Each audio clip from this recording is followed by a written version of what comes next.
Hello. Hello, everybody. Okay, we'll turn that off now. No need for that to be open. No need for Discord to be open anymore.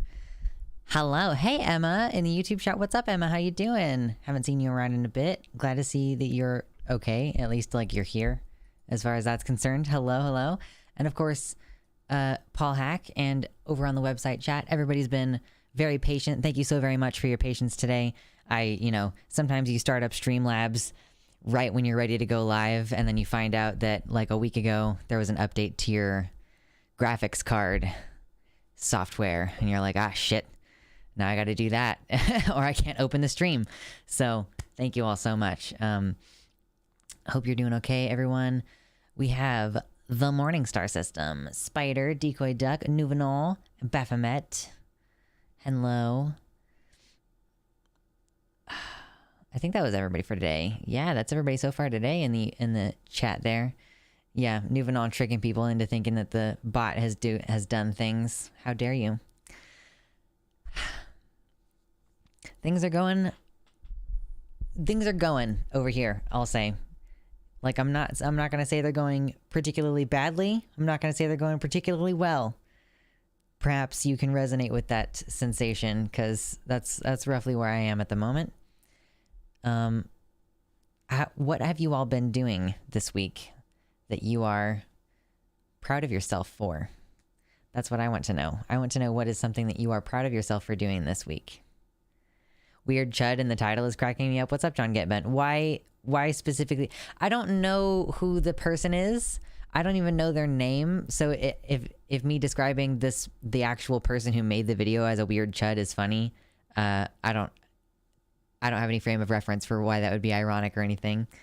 I just know that the fact that you're victim blaming my boy Xanderhal is a pretty weird Chud thing to do, in my personal opinion. But that's just me. So, anyway, I might have to pick up this big fat cat right at the beginning of stream to get us started off on the right foot, you know? He's over there being weird, as you do, usually. I think I'm gonna do it. He's so very close. I'm just gonna snatch him up real quick.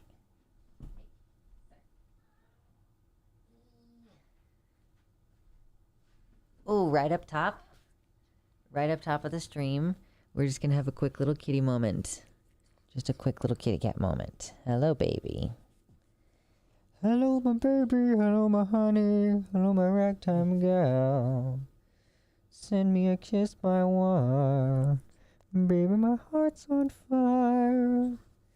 If you refuse me, honey, you lose me, then you'll be left alone. Oh, baby, come on and tell me all you're wrong.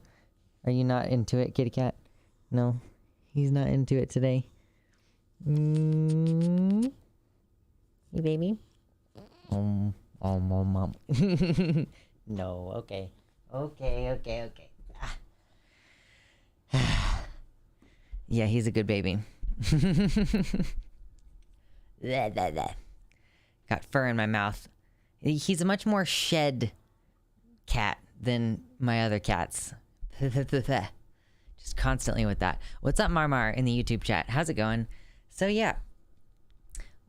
I'm sorry for starting the stream so late. Yeah, but no worries. We're here to vibe initially anyway. And just take a deep breath. Because boy howdy, I'm still pretty overwhelmed. So I'm here to not think about that and instead think about silly bullshit that doesn't really necessarily matter. Britain's losing at chess. Rook Boris was lost, the queen's lost, and now it's just the king in check. True, Rain Raven, true. Hey, what's up, Mersh? Welcome in. We are just getting warmed up because I started a little late today, so we're doing okay so far. I got to do research, and the science instrument worked today. Hell yeah. Got stoned, I guess, high with some friends earlier this week, playing Disco Elysium right now. I don't know why my brain just went, like, I read got high, and I was like, got stoned. I'm like, all right, Luxander, I've been in a pretty intense state of delirium over the past week, and I think everything is finally winding down and starting to feel normal finally. That is good to hear. That it's like not good when you're keyed up, like whatever state of mind that is in, like whatever various different descriptions and types of stress, being like just super freaked out all the time is not a good time. So I think maybe things are kind of starting to like calm down somewhat for me, even if they still suck. It's at least like it's like the same amount of bad on a day-to-day now. So like at least it's not getting worse as it had previously been getting worse. Now it's just as bad as it has been and is not getting worse. Yeah, keyed up is maybe not the right word. Just like stressed out by various inputs and sensory experiences. Yeah. So that's kind of how things have been going for me right now. I'm just doing a lot of administrative stuff this week, actually.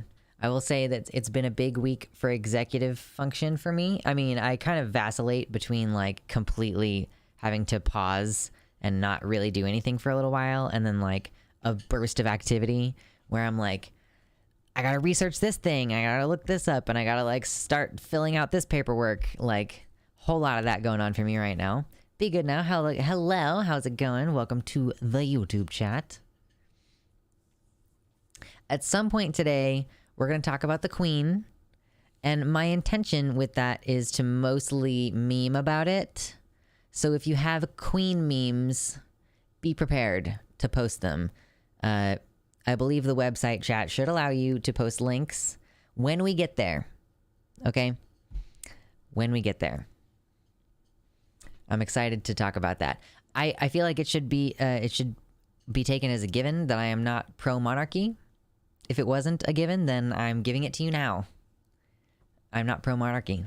It's going to be so expensive. The funeral, and then there's gonna be another coronation, right? Like, oh my god, it's gonna be crazy. Queens. Oh gosh. Sometimes like right up top of stream, I'm just like, wow, I'm gonna be super thirsty all of a sudden. Great.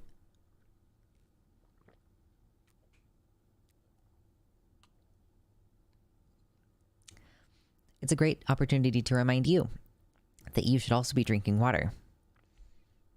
Or getting your fluids somehow.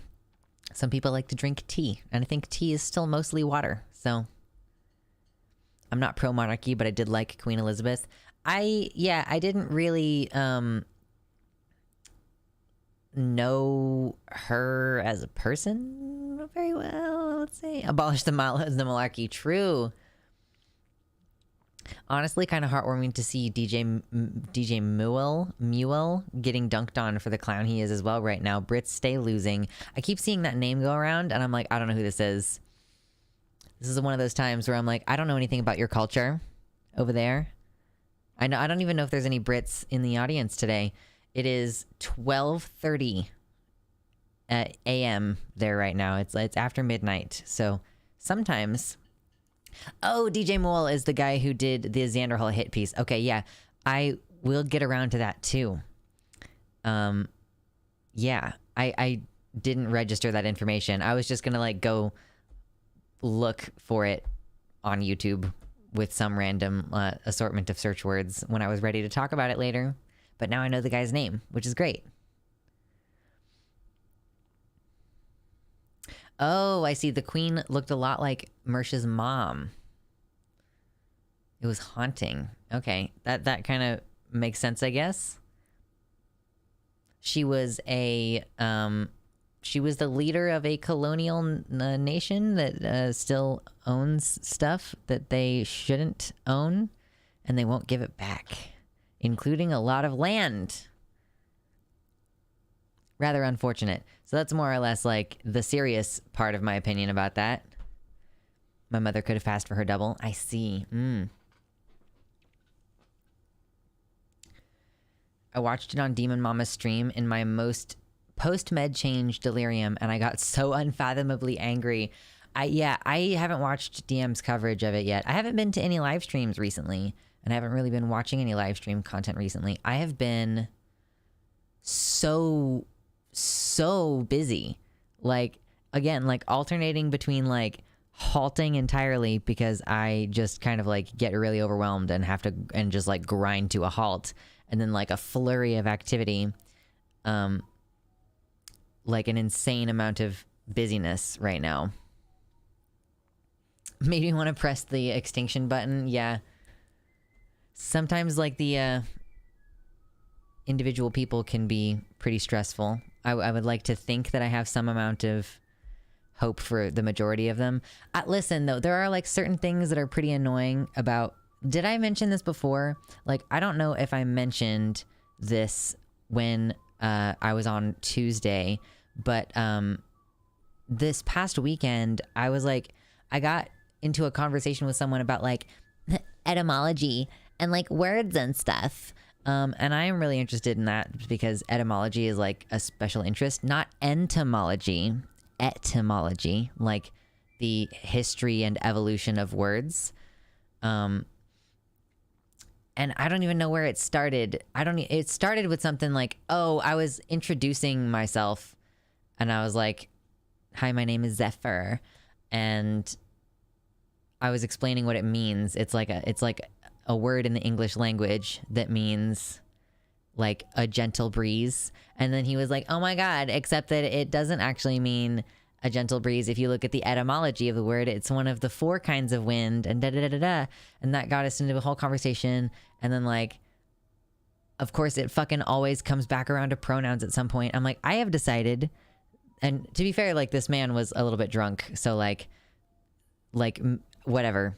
I'm a little bit more forgiving of drunk people, but like I don't enjoy talking to non-queers about things that are nuanced, especially because I'm at a time in my life where I'm like very thinly, very barely not calling people out on things like it's not something you can say in polite society. You can say it on the internet. You can't say in polite society. Like, I think if you're married to the dictionary definition of words, that you don't actually love language. Like, I think that if you resist any change to language whatsoever, that you don't really love language, because the natural progression of language is for it to change and to simplify and streamline and come up with brand new things. Like brand new concepts will come up and like portmanteaus will come up that technically mean something totally different to what the etymology of the word looks like and stuff. I just think that you don't actually, like, you can't actually call yourself someone who's interested in linguistics if you are gonna be all like, but words mean stuff. I don't like that literally gets used as, like, it means figuratively now. And I repeatedly say, like, I don't actually know that it means figuratively. I think it's an emphatic. Like, this is something that I would like for you to correct me on, by the way, chat. If any of you have an opinion on the, like, when people use the word literally and they don't mean literally, I don't think it means figuratively. Like, people say, like, oh, people are using it as an opposite meaning. Like, I don't think people are using it to mean I figuratively shat myself. I think that they mean, like, it's as an emphatic, like an emphasis. Like, oh my God, I almost shit myself. Like, just like to increase, I literally shit myself. Like, you know, I don't think you're actually saying, like, I metaphorically shit myself, you know, which is what is implied when people are bitching about this word, to my mind, at least, which I find kind of annoying. Anyway, if you're enjoying the linguistics ranting, bitching that I do, feel free to hit like on the stream. It's the kind of stuff that I like to get up to. But yeah, I just think that I'm not interested in having these conversations with people who are rigid and who don't appreciate the nuances of things. Vosh is thoroughly dunking on it. Is Vosh streaming right now? I think Demon Mama is supposed to stream later. Yeah. Not too worried about it, though. We can have a cozy stream. I'm not worried. I don't understand it at all, TBH. No worries. It's definitely an emphatic statement. Thank you, Xander. I almost never use literally as a literal and namely as an emphatic. Yeah. Thank you. I'm glad someone understood what I was trying to say. It's like when I say, like, dude, this da-da-da-da-da just happened. I'm not addressing the person by the word dude. Like, dude is a, like, tone-setting word. Like, you use it to start the tone of the sentence by, like, what way you say the word dude, you know? If you go like, dude, you can tell that the person is, like, excited. Or if the person is like, dude, like, you know that something serious has happened, you know? I'm a linguist and it is definitely emphatic / hyperbolic. Thank you, okay? I run into more trouble with cis women being picky about words than I do with cis men for some reason. Talking to conservative Christian cis women is irritating to me, probably more for their political outlook than their gender expression. I mean, Christian cis women, like conservative Christian cis women, are frustrating because they are the poster children of the leopards eating faces party, you know? Like, oh, I never thought the leopards would eat my face when I voted for their party, you know? Like, that is, like... Except that a lot of conservative Christian women are also, like, fairly well off, and they can afford, like, to circumvent the laws that they create to make life harder for people of color, like abortion restrictions, for example. Like, the mistresses of Republican lawmakers will always have access to safe abortion. It just... because you just have to pay for it. You just pay the extra money for someone to do it illegally.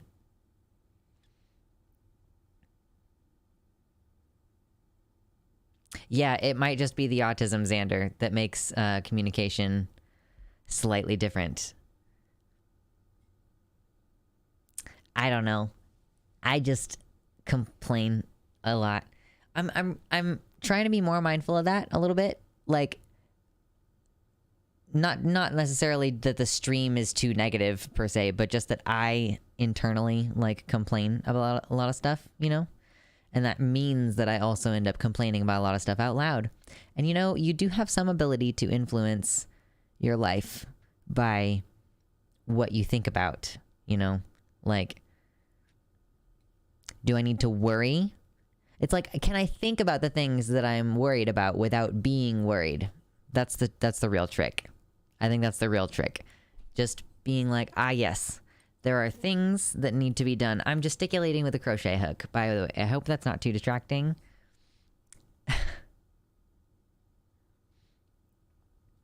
I have one conservative Christian cis woman who kind of insults me, but then she can't wait to hug me every chance she gets. Cis Christian women are strange. I wonder if she's, like, weirdly hot for you, Mersh. Wonder if she just, like, she got the hots for you and she doesn't understand her own... it's like, search your feelings, you know it to be true, but she doesn't know how to confront it. Could be. Could be. If you're just coming in and you're enjoying hanging out, please hit the like button. I would appreciate it. We're just chilling for a little while. Soon we're going to start talking about... We're going to start memeing about the Queen. Get your memes ready, okay? I'm afraid that could be the case. That's the bad part. Oh, no. Is she married? Is she married? She's trying to neg on that pickup artist game. True. What is this?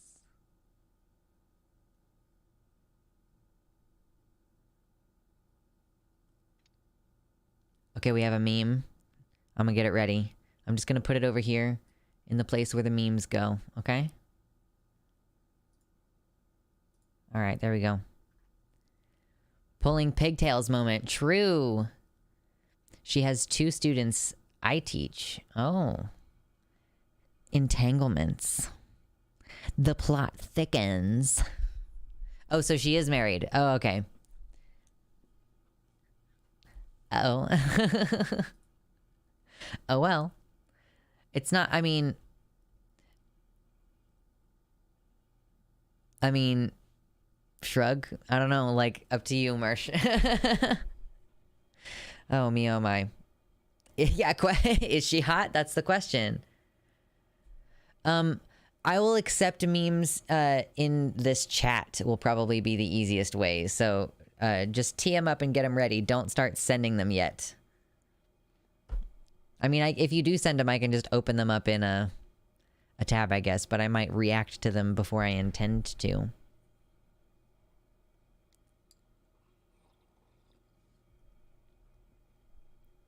We won't spend too long today. I had a late start earlier. And on account of that, let's say we've probably only been on stream for like 20 minutes right now.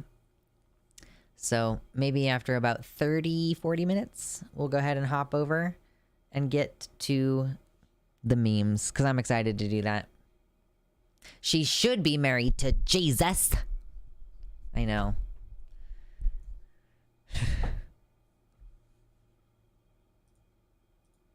I just keep forgetting that Jesus is a thing that people believe in and exists, and then someone brings it up and I'm like, oh yeah. Like, oh yeah, I forgot about that. Even when I'm thinking about like the gods of fictional universes, I'm thinking about it in terms of those universes and not like, oh yeah, people actually believe in religion. Oopsie. That's my bad. Oh, jeez. Oh, jeez. Do we have anything else that's like minor that has happened over the last couple days that we could kill some time by talking about, reacting to?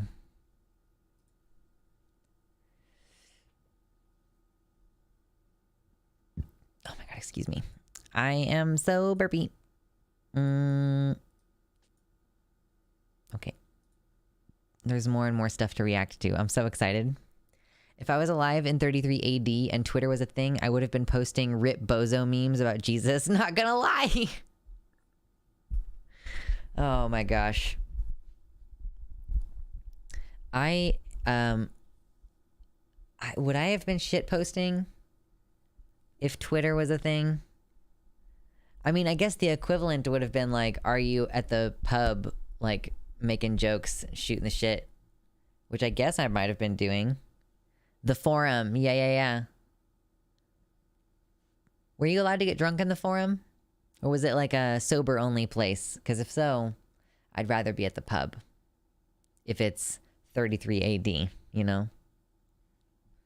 Just me personally. Just me personally. How many people who are here right now were here, like, earlier this week when we watched the drag queen video? Because I just wanted to like remark again on how great that was. I had such a good time. Twitter is like the modern forum of ancient Greece and Rome. That makes sense. Yes. I learned so much about tucking testicles. I know. So much about the testicles. Okay, so the forum. In addition to its standard function as a marketplace, a forum was a gathering place of great social significance and often the scene of diverse activities, including political discussions and debates, rendezvous, meetings, etc. In that case, it supplemented the function of a conciliabulum. This is the Roman Forum. It's a big open courtyard space where people could set up carts and stuff, probably. Also, is this one like a fucking graveyard? Why are there so many rocks around? Anyway. Good stuff.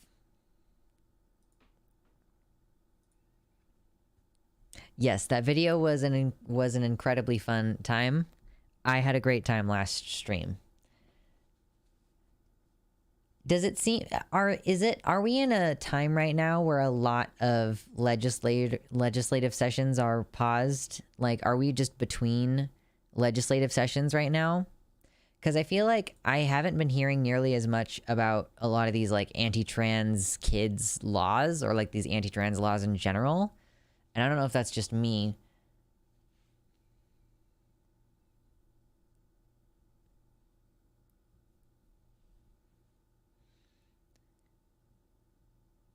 Former Latin/Roman history student. Oh yeah, it's like vowels and stuff used to be really different, and it's a whole like different language. So who the fuck? I'm not gonna actually try to pronounce it. I'm just gonna let my current failures stand for themselves. It's my goal for today. Gonna let my previous failures stand on their own merits. Just keep moving forward. I don't have favorite chords. That's a really interesting question, Paul Hack, in the YouTube chat. Asking if I have favorite chords. Like, I mean, like, there are some that are easier to play on my guitar than others. But other than that, I don't know very many of them well enough to have a favorite.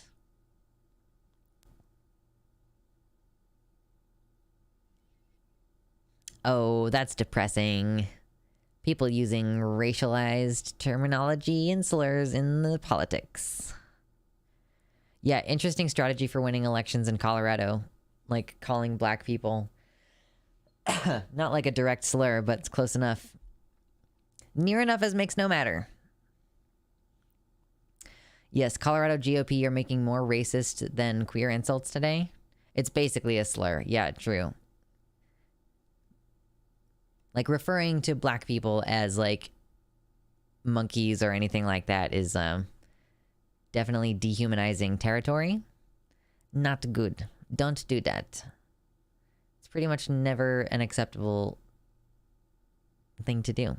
Do not. Feel like I don't need to tell any of you that, but, you know, who knows?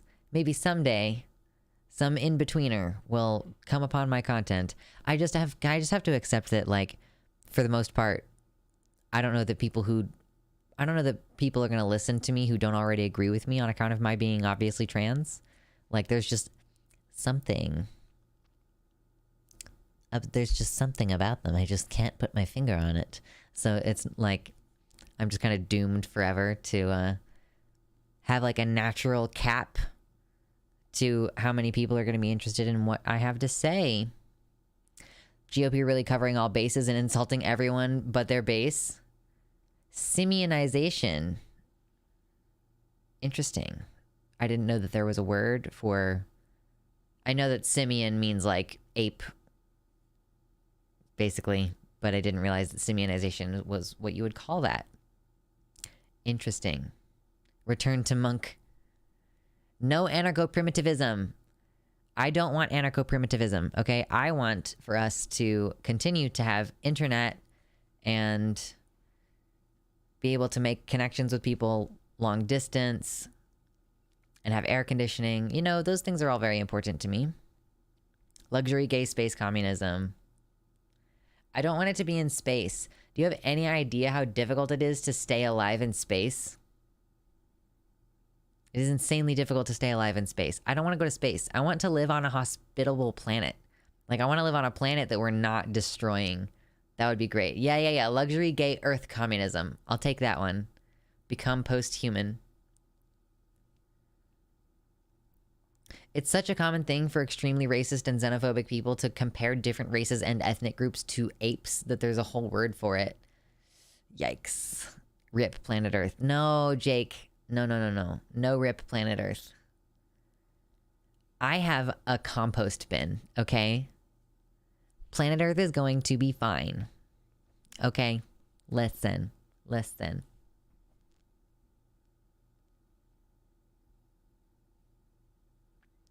If humanity's so good, why isn't there humanity too? Well, here's my idea. Okay, listen, here's my idea for humanity too, okay? I may have pitched this to you all before, but I don't know if I have yet. If you have just come in and you haven't yet hit the like button, consider doing that. And especially if you like this idea, hit the like button, because the more likes I get, the more money I will get. And then I can actually make this dream happen, okay? I need more money in order to make this dream happen. If I ever have a little bit of land, okay, I want to get some cats that have the extra thumbs, right? Ideally, not like if they have a whole bunch of extra fingers, because the idea is for them to work as hands, right? So just like try to breed cats that have the extra thumbs in a way that they're like useful. And then at the same time, but separately to that group we're breeding together, we're gonna have a different group we're breeding where we're breeding intelligent cats together. Okay. And then after a few generations where like these cats are like really, really, really smart, and these cats over here are like really dexterous with their hands, then you start breeding them together. Right? I mean, come on. I want to make like a rival race to humanity. It's not cat eugenics. I don't think it's eugenics. I'm not talking about killing anyone of them. I'm just talking about trying to create a new species by selective breeding. It's the same thing that we do with dogs. Is it eugenics what we do to dogs? Okay?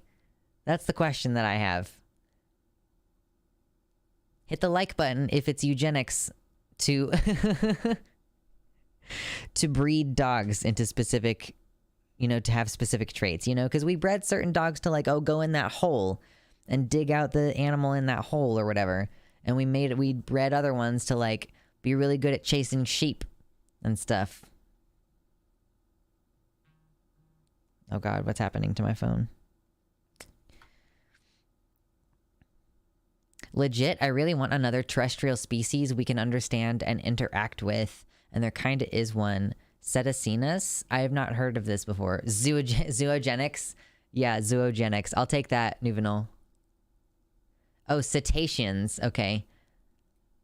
Basically whales. Whales are cool because, like, here's a cool thing about whales that I don't know if you knew, is that evolutionarily speaking, like humans evolved from like water dwelling creatures, and then we moved onto the land, and then we moved up into the trees as primates, and then we moved back down onto the land. Whales started out in the water and then moved onto the land and like evolved to be on the land and then moved back into the water. So a lot of whales have like bones, like they have leg bones, but they're just like fused inside their bodies and like surrounded by fat deposits, and they're not like, there's not like muscle really that they move around very much. Like at one time they evolved back legs. Yeah, some even have vestigial legs. They do have leg bones. Yeah, they like evolved legs at one point, and then the legs like fused back into their bodies so that they could keep swimming. Originally, they were much like dogs. That's really interesting. I know there's Tiktaalik, which is the transitional creature that was discovered that like is basically contains the bridge between earth, not like, God damn it, water and land creatures. Look up Pakicetus. What?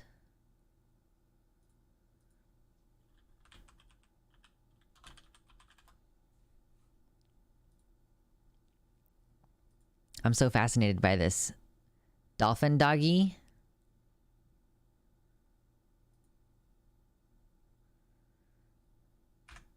It's dolphin doggy.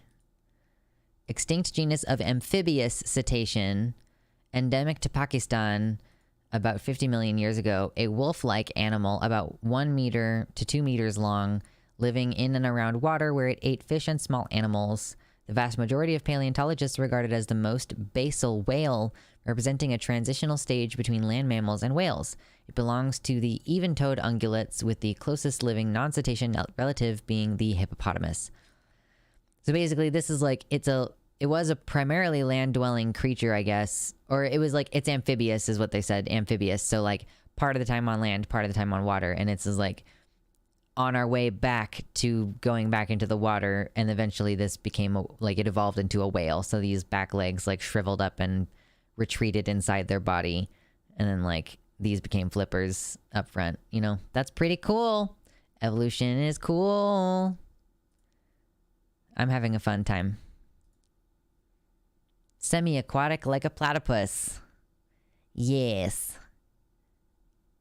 Platypuses are very, very, very interesting animals. That's just me. Yeah. Okay. Hail hydrate. Drink more water. Oh my god. Too lemony. I need to water that down a little bit. I will BRB.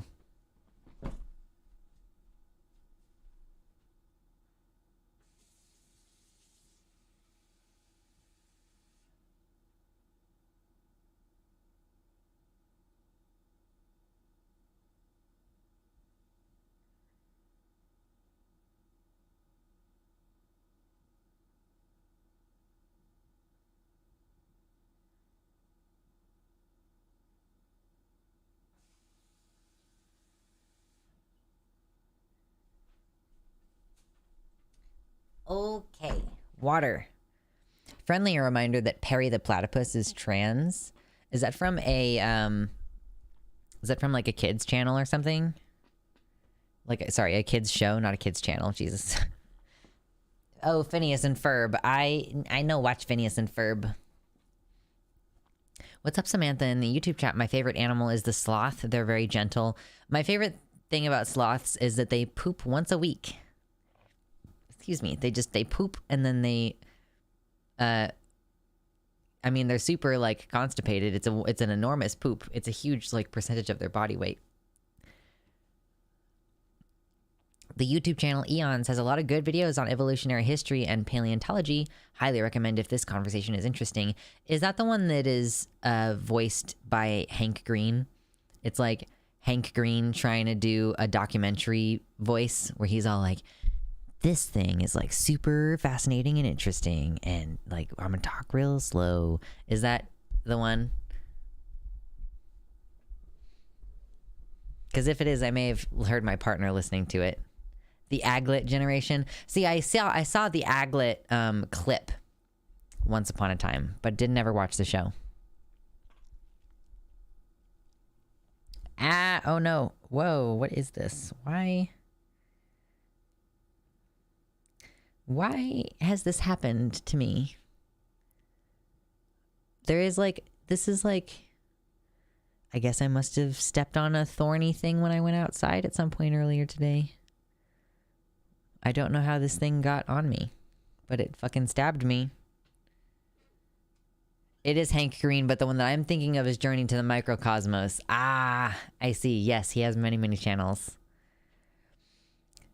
So he doesn't talk like a weirdo in the YouTube channel Eons.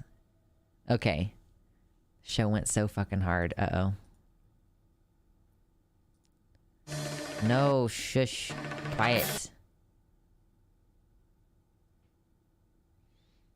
Oh, the Perry the Platypus theme. I see. Okay. I will look at that in a future time. Jokes on Phineas and Ferb. We learned aglets from Terraria. Oh, shit. Uh-oh. My partner loves Terraria, or loved Terraria, and, yeah, off-stream perhaps. And, I tried to play it. Like, I wanted to enjoy it. I just couldn't find what was enjoyable about it. I did my best. I truly did my best. I even, like, asked people. I was like, what do you like about Terraria? Please explain it to me.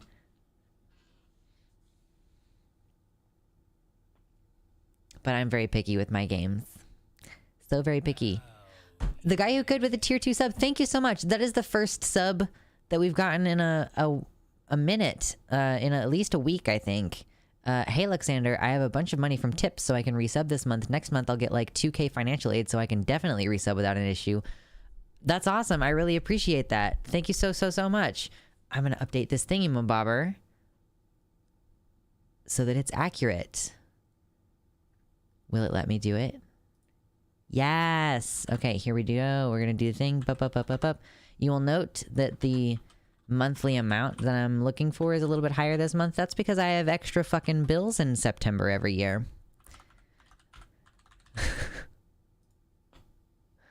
Every year, there's an additional thing in September. So thank you very much again. In fairness, I often start new Terraria games and get bored and stop because its early game is extremely tough, but late game is fun as hell. Yeah. excuse me, I just like Minecraft, Terraria. I am not as interested in those kind of games. Just, they don't hold my attention very well. Don't know why. Hell yeah. Ooh. Oh, just a reminder to everybody, we're going to be streaming tomorrow at noon Central Time. So if you're the kind of person who wants to watch at work or something, but I'm not streaming on Sundays right now because of the Renaissance Festival. So I'm going to move that temporarily to Fridays. So we're probably going to try, in that case, probably going to try not to do like really, really long streams on Thursday nights, you know, so that I can be rested in between one and the other. I love early game. It feels automated when you can just fly forever and blast stuff. Yeah, I guess that can kind of take the fun out of it if you're just like you're just super powerful and there's nothing that can, nothing can withstand you. Okay. You know what? It's been just about 40 minutes that I've been on screen now. Just about 40 minutes now. And I'm ready to look at the memes. If you have Queen Elizabeth memes, I'm ready for them now. Thank you. I would like to have a fun time with that now. Unfortunately, I can't get by with that. The military would know I was watching you on the job. Yeah. Don't do that, definitely.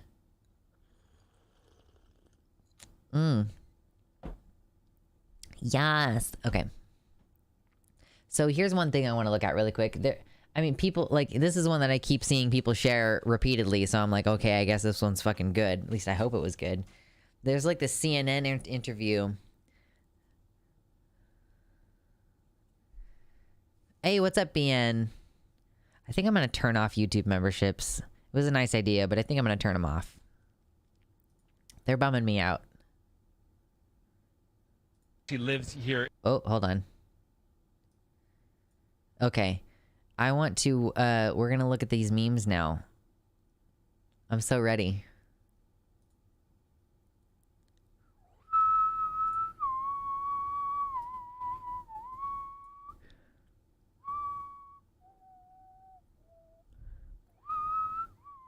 Okay. CNN reporter asks British woman about Queen Elizabeth. I want to see what this is. In Windsor, and I just wonder what you thought, what your first reaction was when you heard the news that the Queen is under medical supervision. I mean, I think it's pretty sad, like, when anyone kind of gets in that position, like, you wouldn't want that to happen to your own family member. But I'm not, like, the biggest fan of the Queen, or just, like, the monarchy in general, so I wasn't, like, that upset or overwhelmed by it. It was just something that happens, I guess. You're not the biggest fan of the monarchy. I wonder why. Mainly to do with like British like colonial history, things like that. A lot of things that have gone on which have been quite shady, even like recently with like Prince Andrew and everything. So yeah, I'm not really their biggest fan. Fair enough. It was nice talking to you. He's like, fair enough, and like moved on. I think he's about to like switch to try talking to some like there's a couple of Americans over here as well who are on holiday here, hoping to find someone more sympathetic to the situation. They're from Cleveland, and I just wonder what did you guys think when you first heard the news that the Queen is under medical supervision? Well, we were surprised. Here we are on a holiday, and then all of a sudden all this hubbub comes, which is, you know, kind of different dynamic for your typical tourism day. I wonder what your perception is of the Queen more generally. I think she's an amazing woman. I mean, if you think what she has seen in her lifetime and what she's done with nationally, globally, family, and she's kept a level head. And she's 96 years old and has been going strong till now. That's impressive. Yeah, for sure. Anderson, I just have to tell you before we wrap up here that I've lived here in this country. Just... I mean, I'm proud of the younger lady. She really like bowled through that very well, held her own. And then the guy was like, well, we need to wrap up this segment with someone who has at least something remotely a little bit positive to say. It's very, I'm scared to say anything bad phrasing. Maybe that's true. What's up, Finn and Speedy Shimeji? How's it going? Bring on the queen memes. Yes. So I got a couple of things teed up here. Is this... Okay, hold on. There's two types of people right now. The queen. Yeah, the queen! Oh my goodness. That was very funny. Oh.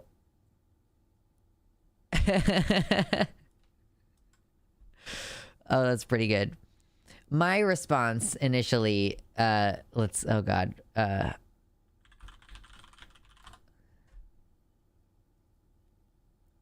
I know the pronouns were wrong, but this is what I thought. This is the moment that I thought of. The very first moment when I heard about the queen being dead, this was the first moment that I thought of. It's like, long live the king. Like, woo, fuck you. Anyway, what else do I have up here? Oh, yeah. There's this. Like, looking at the news. They're dancing. Like, it kind of almost looks like right then one of them leaned in to tell the other that the queen was dead, and then they reacted and started dancing. That's pretty fucking hilarious, y'all. It's pretty good. Check the memes channel. Okay, we got memes channel. Hold on, let me open the Discord.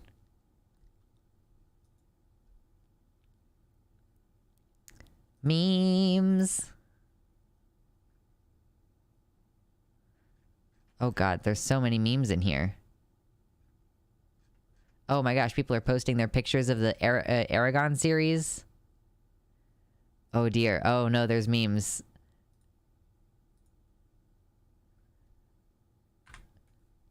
To summarize, all the Queen's children, Charles, Anne, Edward, Andrew, are either at the Queen's bedside or traveling to be with her.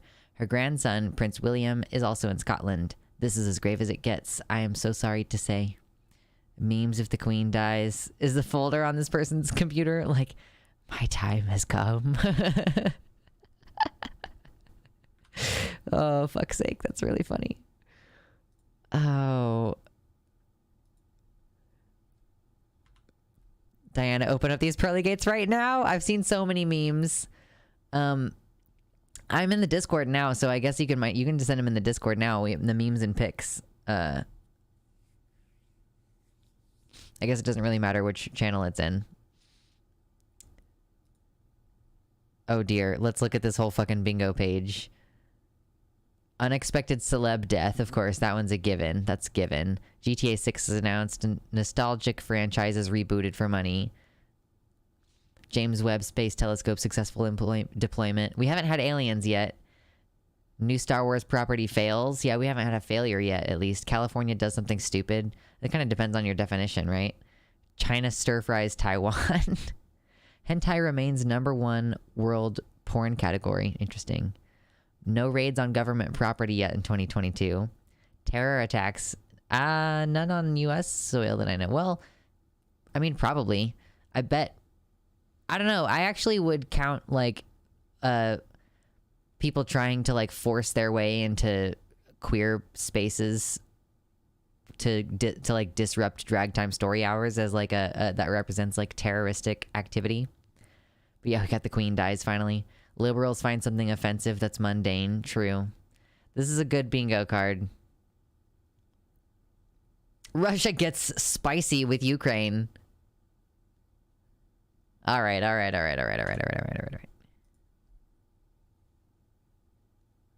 Ooh, we got some tweets. Okay. Damn, they move fast. I've seen a couple different renditions of this one. The Spirit Halloween moving in on the Queen. Uh-oh.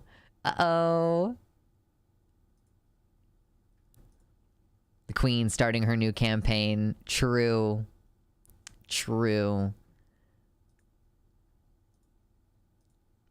Oh, true. Sad. I already missed Queen. True. Oh my god, I'm so happy that there are so many memes. Come on, Putin. Damn it, not the Queen. After all these years, finally got her. Have you heard of the John Brown Gun Club protecting drag queen event in Houston? Was that the one where there were like all of those people just kind of like quietly holding their enormous guns outside of a drag event, and all those like right-wing people were milling around like not knowing what to do, like me whining to the police? Yeah, I've seen that one. I don't know if we talked about it on stream. I can't remember if we did. I might have just like totally skipped that one. New British Prime Minister having to deal with Queen Elizabeth's deaths on the third day of her job. No! There's got to have been a protocol built in, you know. It's probably got almost nothing to do with her. I hope. Queen Elizabeth drawing the ultra rare royal loot box. Ooh. I wonder what she would drop. What do you think she would drop, y'all? I mean, obviously the crown, you know, but like, she probably would have like some hard candy in her pocket, you know, because she is a grandma. Corgi pet skin, true. Queen Elizabeth in heaven seeing all the memes about her. No. Keep scrolling. I need to go up. The protesters got aggressive. I don't think I saw that. If I saw the protesters get aggressive. Yeah. She's relying on my help to go to heaven. British public, the moment anybody becomes prime minister, you're a fucking disappointment. True. Liz Truss wins the prime minister election. Queen Elizabeth. All right, I'm gonna head out. She was like, I can't do this. Queen Elizabeth dies. Memers. I can milk you. Oh, Mark. Rest here, weary traveler. You've seen enough Queen Elizabeth's death memes. Never enough. Never enough. Oh God, here we go. Queen Elizabeth after everyone leaving the room. Revive point. She had to raise Prince Charles and Andrew. That should at least get her purgatory. True. I went to browse Reddit today. The Queen has died. The Queen has died. The Queen has died. Is there anything else going on the internet? No, the Queen has died. Buckingham Palace be like, here comes our glorious leader. Oh no. Come on, let me play the...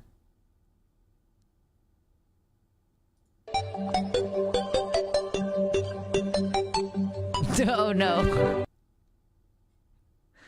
This is like a person has passed out on the ride, on the line there. Like, here comes our glorious leader, swinging freely.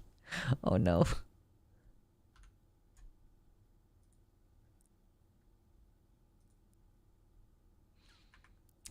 Welcome to Catboy Heaven, Queen Elizabeth. We have been waiting for you. Yeah. That's terrible. I hate that. I hate that I said that. When Satan sentences you to eternal damnation, but he's gonna have to fight you for it. I didn't hear no bell.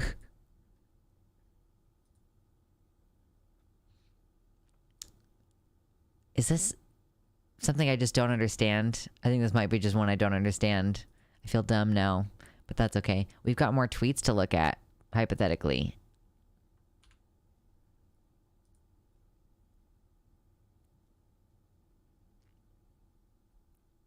The Queen died and the Irish are already on it. Okay, so it's Another One Bites the Dust playing. That's pretty rough. Oh god. Like, they're doing Irish jig foot dancing to Another One Bites the Dust. Shush.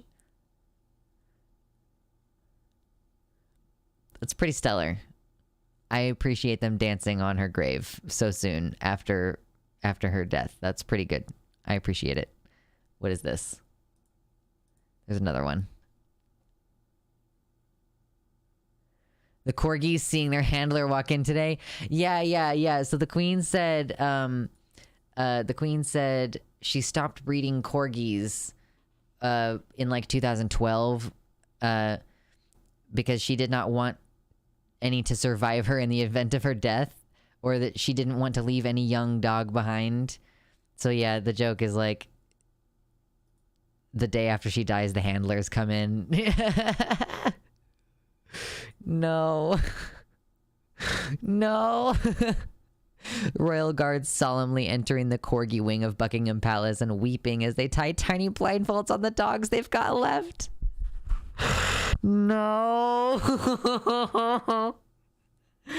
Oh my god. Oh.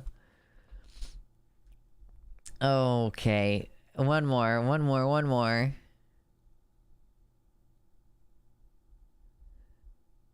Everyone at Domino's joins the nation and the world in mourning the death of Queen Elizabeth II. Our thoughts and condolences are with the royal family. This doesn't work anymore because the person changed their name back, but temporarily, like this is from the Domino's Pizza UK account, and temporarily this person's display name was Domino's Pizza US. Just said, not us.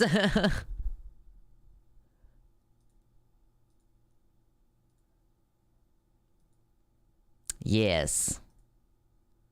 Oh, so this has something to do with if Queen Elizabeth was a he, they, cat, in-bake cat boy in secret, then he's absolutely in heaven. We enjoy. Now my face is, that's not what that meme has anything to do with. Okay. I'm just glad that I don't have the worst brain rot on the planet, if that's what you're insinuating that meme is about.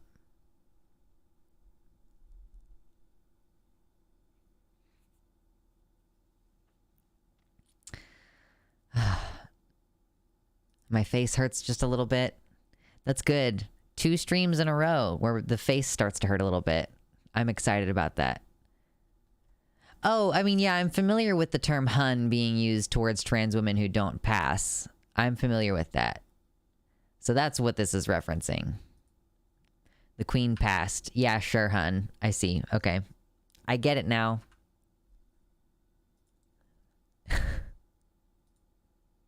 We figured it out.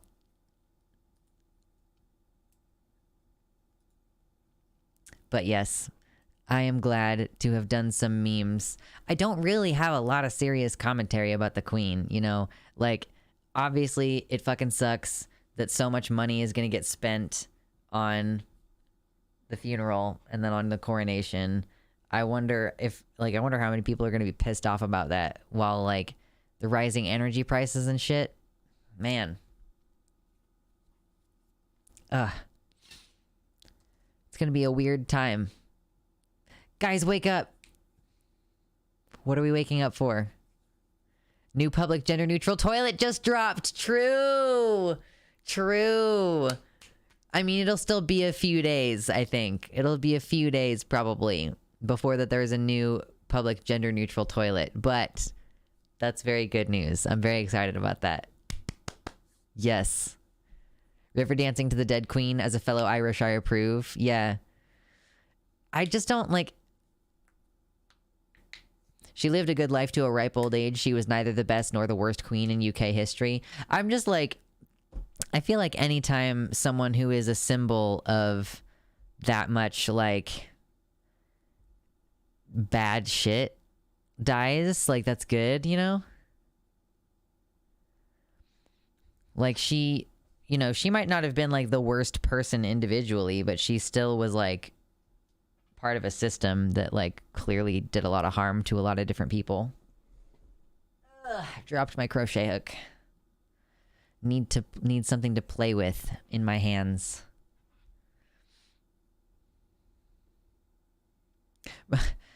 God damn it, Malcolm tweeted, "Congrats on King Charles' transition. Misgendering him as Prince Charles is transphobic, and I'll be reporting any transphobia I see on my TL today."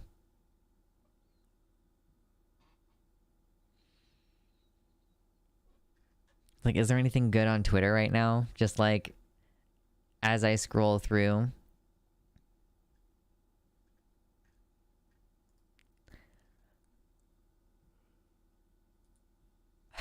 Someone posted a year ago today, "If the Queen dies exactly 1 year from today, I'll post nudes on Maine." And she said, or they said, "This isn't legally binding, is it?" Oh boy. A couple of people had some pretty on it predictions, interestingly.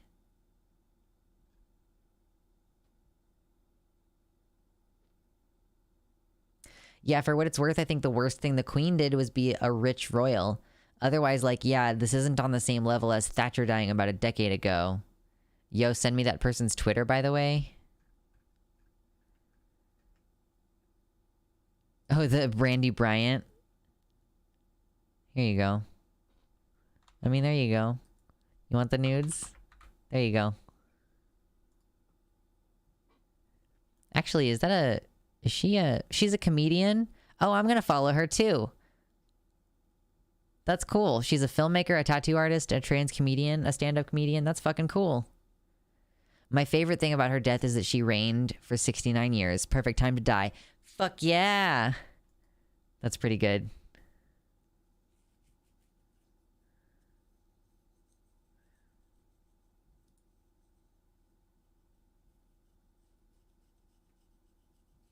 Yeah, true. Speaking of royalty, I'm raising money to help bury my dear Prince Albert. Wouldn't you be so kind as to donate? That's a banger tweet. Absolutely. I fucking love trans women. Trans women are so funny.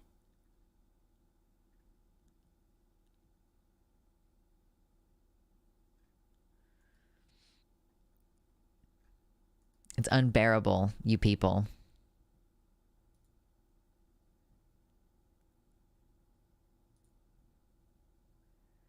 Truly, truly, trans women are the funniest people. Let's see. I was just making another cursory glance through to see if there were any good memes.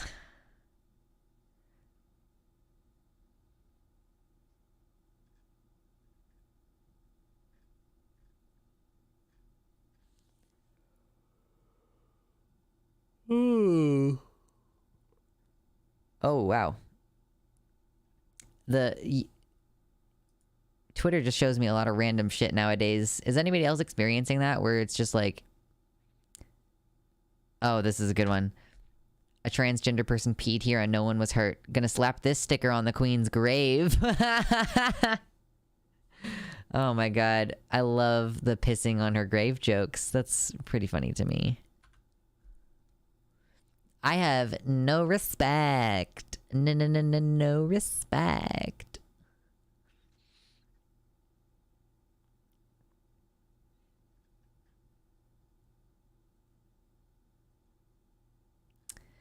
Well, as far as I know, those are like going to be the funniest memes that we've discovered so far today. Well, maybe one more from Baphomet.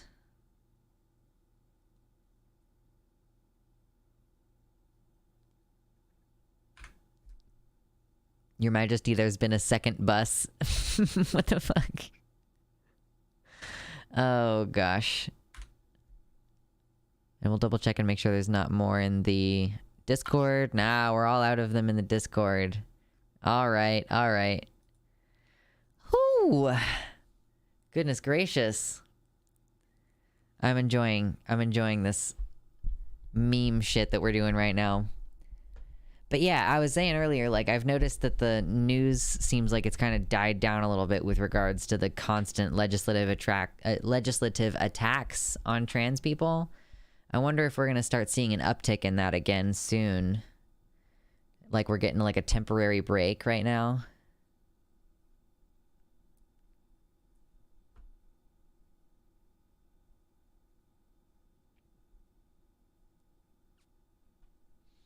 Okay, I don't understand this one, Baphomet. I don't understand this one. I get the scene that it's from Shrek. I know the scene. So it's like they're all like, this person, like he only won by this.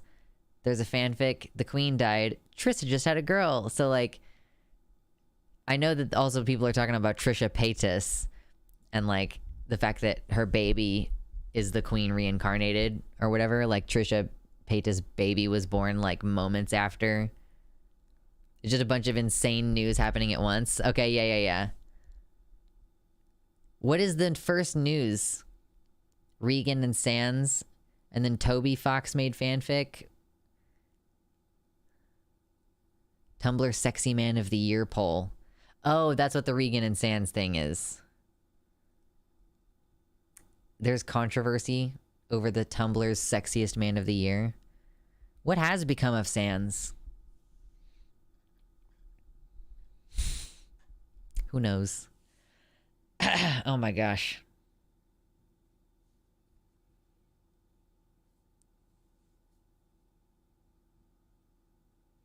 My British friends, who are all black, and I, American, but also black indigenous a person of color, had next to no empathy for the people crying, but still were trying to hold it together to avoid starting a fight. Yeah, I bet it's been quite difficult to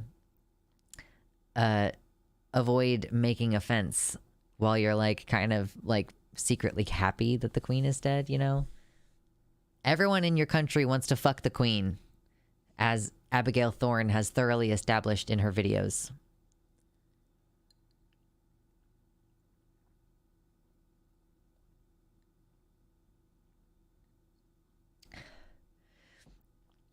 Oh, thank you, Finn, for explaining.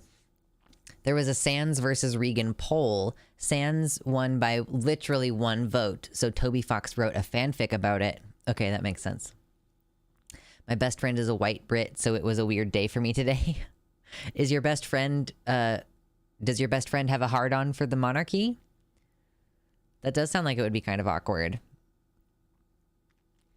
The only bad thing I've seen recently was that a judge in Texas ruled that a company could refuse to provide HIV medications via insurance to gay men because of religious objections. I think I saw some news about that as well.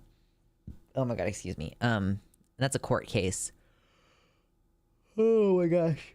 Like, why do insurance, like, not only can the insurance company tell you that you can't have the medicine that your doctor says you need, but also like the company that you work for can just decide that you don't need the medicine. Like, do they actually pay less? Does the insurance, like, does the company that you work for pay less for your insurance if they refuse to cover like HIV medicine or like birth control? It seems like something that you can't do.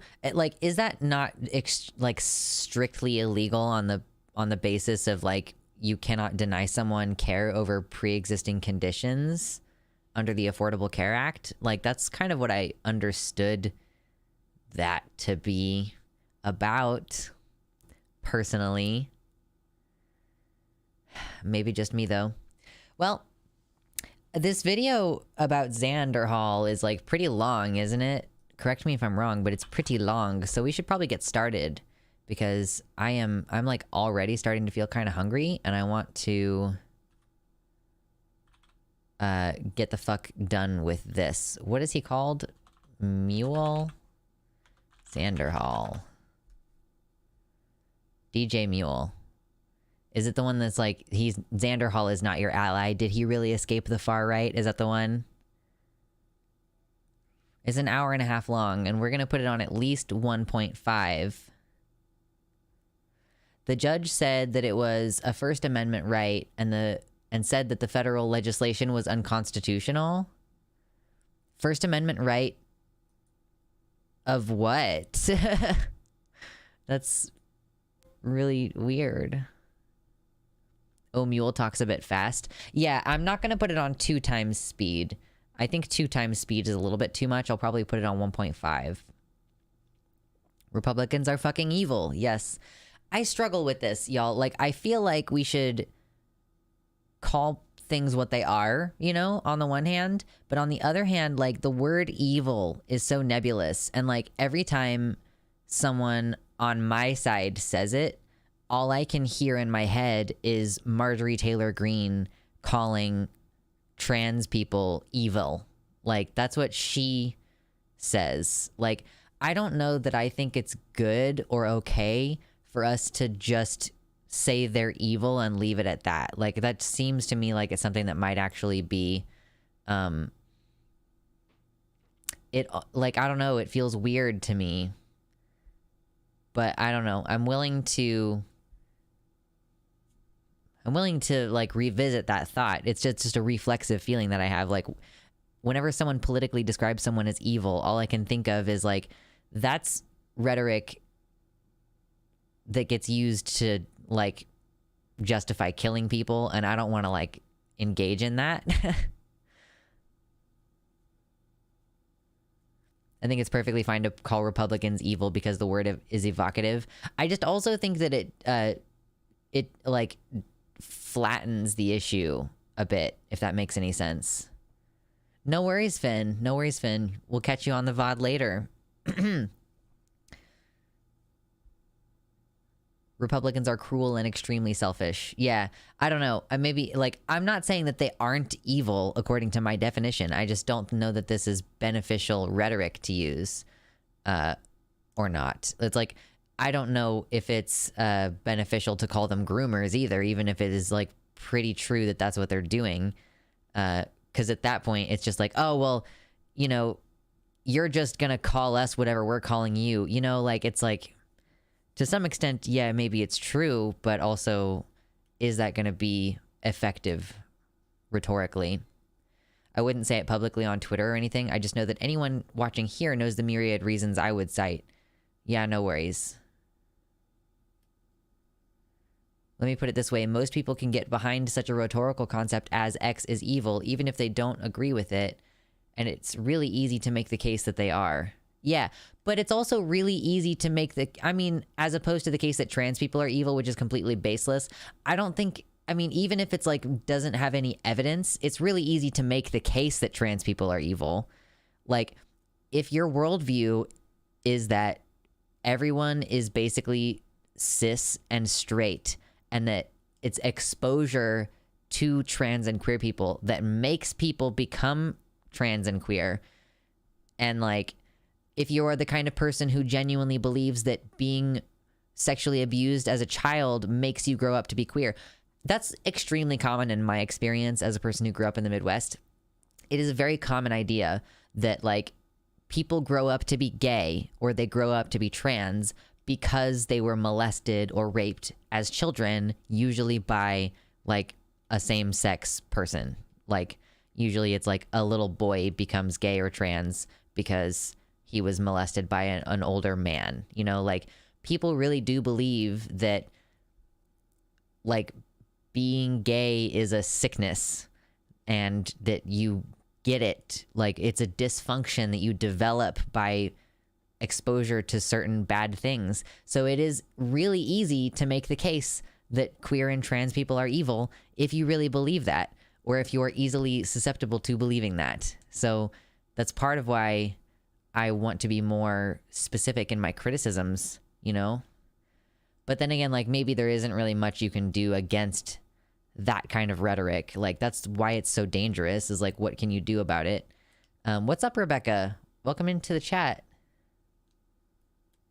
It's a sickness in the YMCA. True. I had a talk with someone in the server about this last night. I think it's really easy to nip that kind of thing in the bud by inviting the person you're talking to not engage in rhetoric and instead evaluate the consequences of their belief against the consequences of your own, in which case trans rights are very clearly not evil, whereas Republicans very clearly are.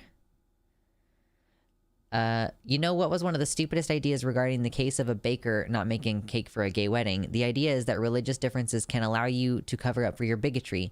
Like, how would people feel if an interracial couple wanted a baker to make them a cake? It's clear racism, and in this case, it's the same. It's clear heterosexism. You can't use religion as the justification for your bigoted behavior. That judge can go fuck himself.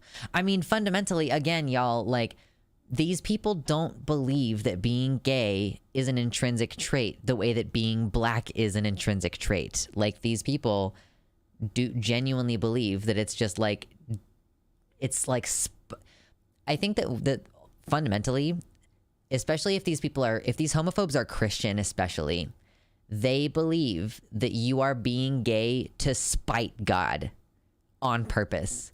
Like, I think that some of them are probably like closet cases who are like, I'm suffering and like keeping this to myself in service of God, and you are a sinner and you're indulging and I'm jealous. Like, I'm sure that that's part of it. But like, yeah, I think that a lot of Christians actually believe that there is no such thing as being gay intrinsically, that it's like a fucked up behavior that you develop after being abused, basically. What's up, Kansan Capybara? I made lemon cake to celebrate today's news. Nice, nice. I just today was like, oh, the strong urge to bake has hit me again. I think the next thing I would like to make is a really soft challah.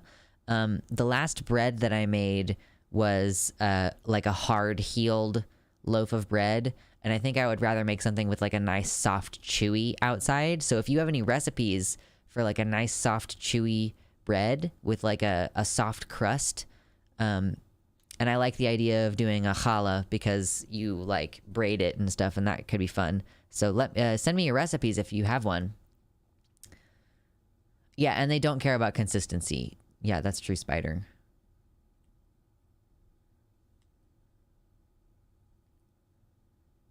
Libertarians will say you should be able to deny black people service unprompted. Libertarians are like, I have not talked to a libertarian in a long time. I don't have any idea what it's like to speak to them nowadays. I think the last time I talked to a libertarian was in like 2016, and I just found it pretty irritating for the most part. So fascists always ruin language. It's true, De Silva. Yeah, anyway, I'm going to drink a little bit more of this water, and then we're going to start watching this video from DJ Muel. DJ Mull. DJ Mull. If you denied Christians service because you thought their behavior was immoral and violated your religious beliefs, they would be outraged. It would be interesting to see how it would play out in court. I mean, it's pretty clear that you're not allowed to deny someone service based on their beliefs. I don't know.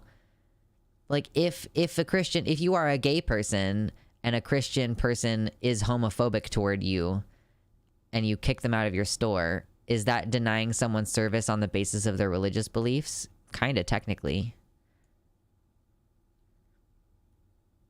I don't bake bread often, but that challah sounds amazing, or sounds like something I'll need to make soon. Yeah, I just want to, like, there's all kinds of different types of challah. I mean, challah technically just means bread. It's like a specific type of, like, bread that you like, braid it together and then, like, wrap it, and then it's, like, a softer bread. Because, yeah, like I said, the last bread that I made was, like, a hard-heeled bread, and I want to make something that's softer and chewier. They would also like to deny Muslims service, probably. Oh, definitely. Yeah.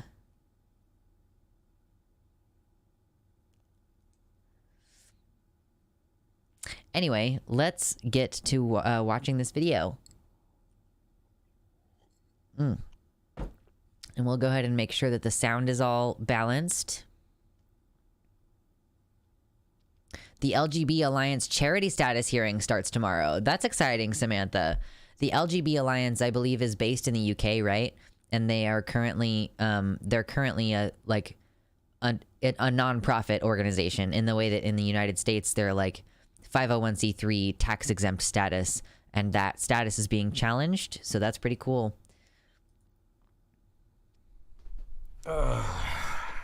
Okay, how much do I need to adjust the volume on this? Looks like I'm back again. Okay, I think that's probably fine on the volume. Let's go ahead and make him faster. Playback speed faster. Oh my god, I have so fucking many tabs open just from looking at so many memes this stream. They're everywhere. If you have not yet hit like on the stream, do that real quick before we get started.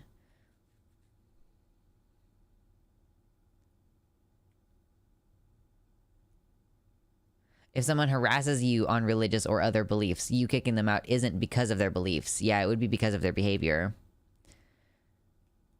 Okay, let us move on to this video about Xanderhal. Another one of these videos. I could be making content about how leftists can start organizing, or I could be doing more stuff about unions, or, you know, how to get involved with direct action, but, of course, the algorithm doesn't like that stuff. It loves stuff like this. Drama. Nonsense. And it's all because of a group of guys that monopolize the online left-wing politics space, are increasingly ineffectual, perpetuate harmful behaviors, and haven't actually done that much to change that scene since Gamergate. That's right, gang. I feel like if you're gonna make an hour-and-a-half long video, this is like a video essay, give it fucking chapters. Come on, dude. Come on, dude. Give it fucking chapters. We're doing another video about Debate Bros. This time, we're talking about Xanderhal and how he is not your ally.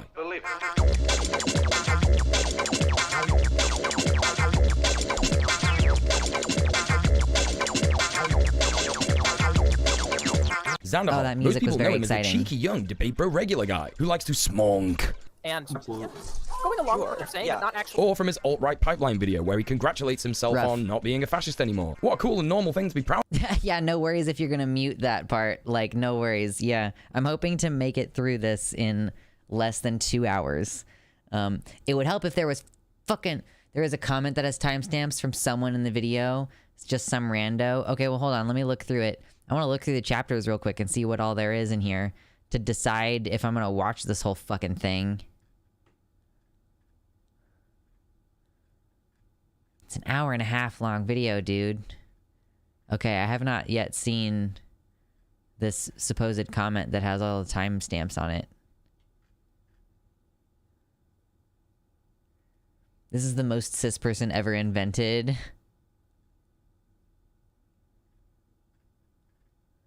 No. Okay, well, maybe I'm not gonna find it. Too bad. So sad. Maybe he deleted it. He was like, I don't want people to be able to scrub through. I want them to watch the whole video. I want to force them to sit through the whole video. I don't want to waste too much of my time searching for this.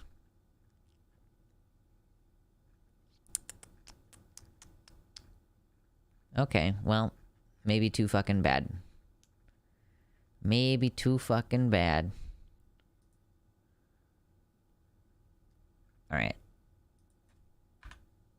of. Well done for doing the bare minimum, bro. If you're on the left that doesn't really follow the debate scene, you're probably wondering what all the fuss is about. But if you're into the debate scene, you'll probably know him as wannabe Vorsh, as this is what most debate fans have been calling him for the last few years. People call him things like the Zoomer version of Vorsh, or that he's copying Vorsh's style, which is hilarious, to be honest, because Vorsh copied Destiny's style, and Destiny copied the modern debate format, and they copied the Greco-Roman debate format. I digress a little bit, but you see what I'm saying here. This is It's just like, oh no, I'm a streamer who talks about stuff and sometimes plays a video game at the same time. You realize that this is not like a new format. Like, Let's Players have been doing this for a long time. Like, it's like if you just did Let's Plays and then gradually, like, you occasionally talk about serious shit while you're doing a Let's Play, like, congratulations, I guess you're a fucking Destiny clone.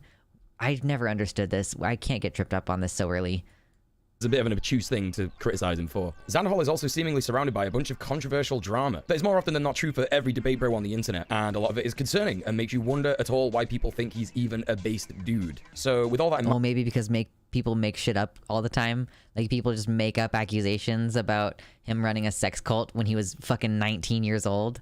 Like, you seriously think that a 19-year-old is like the mastermind of a sex cult? Are you fucking serious? Like, and I guess it's not entirely outside the realm of possibility, but like, it just wasn't substantiated whatsoever. mind, why do people actually like him?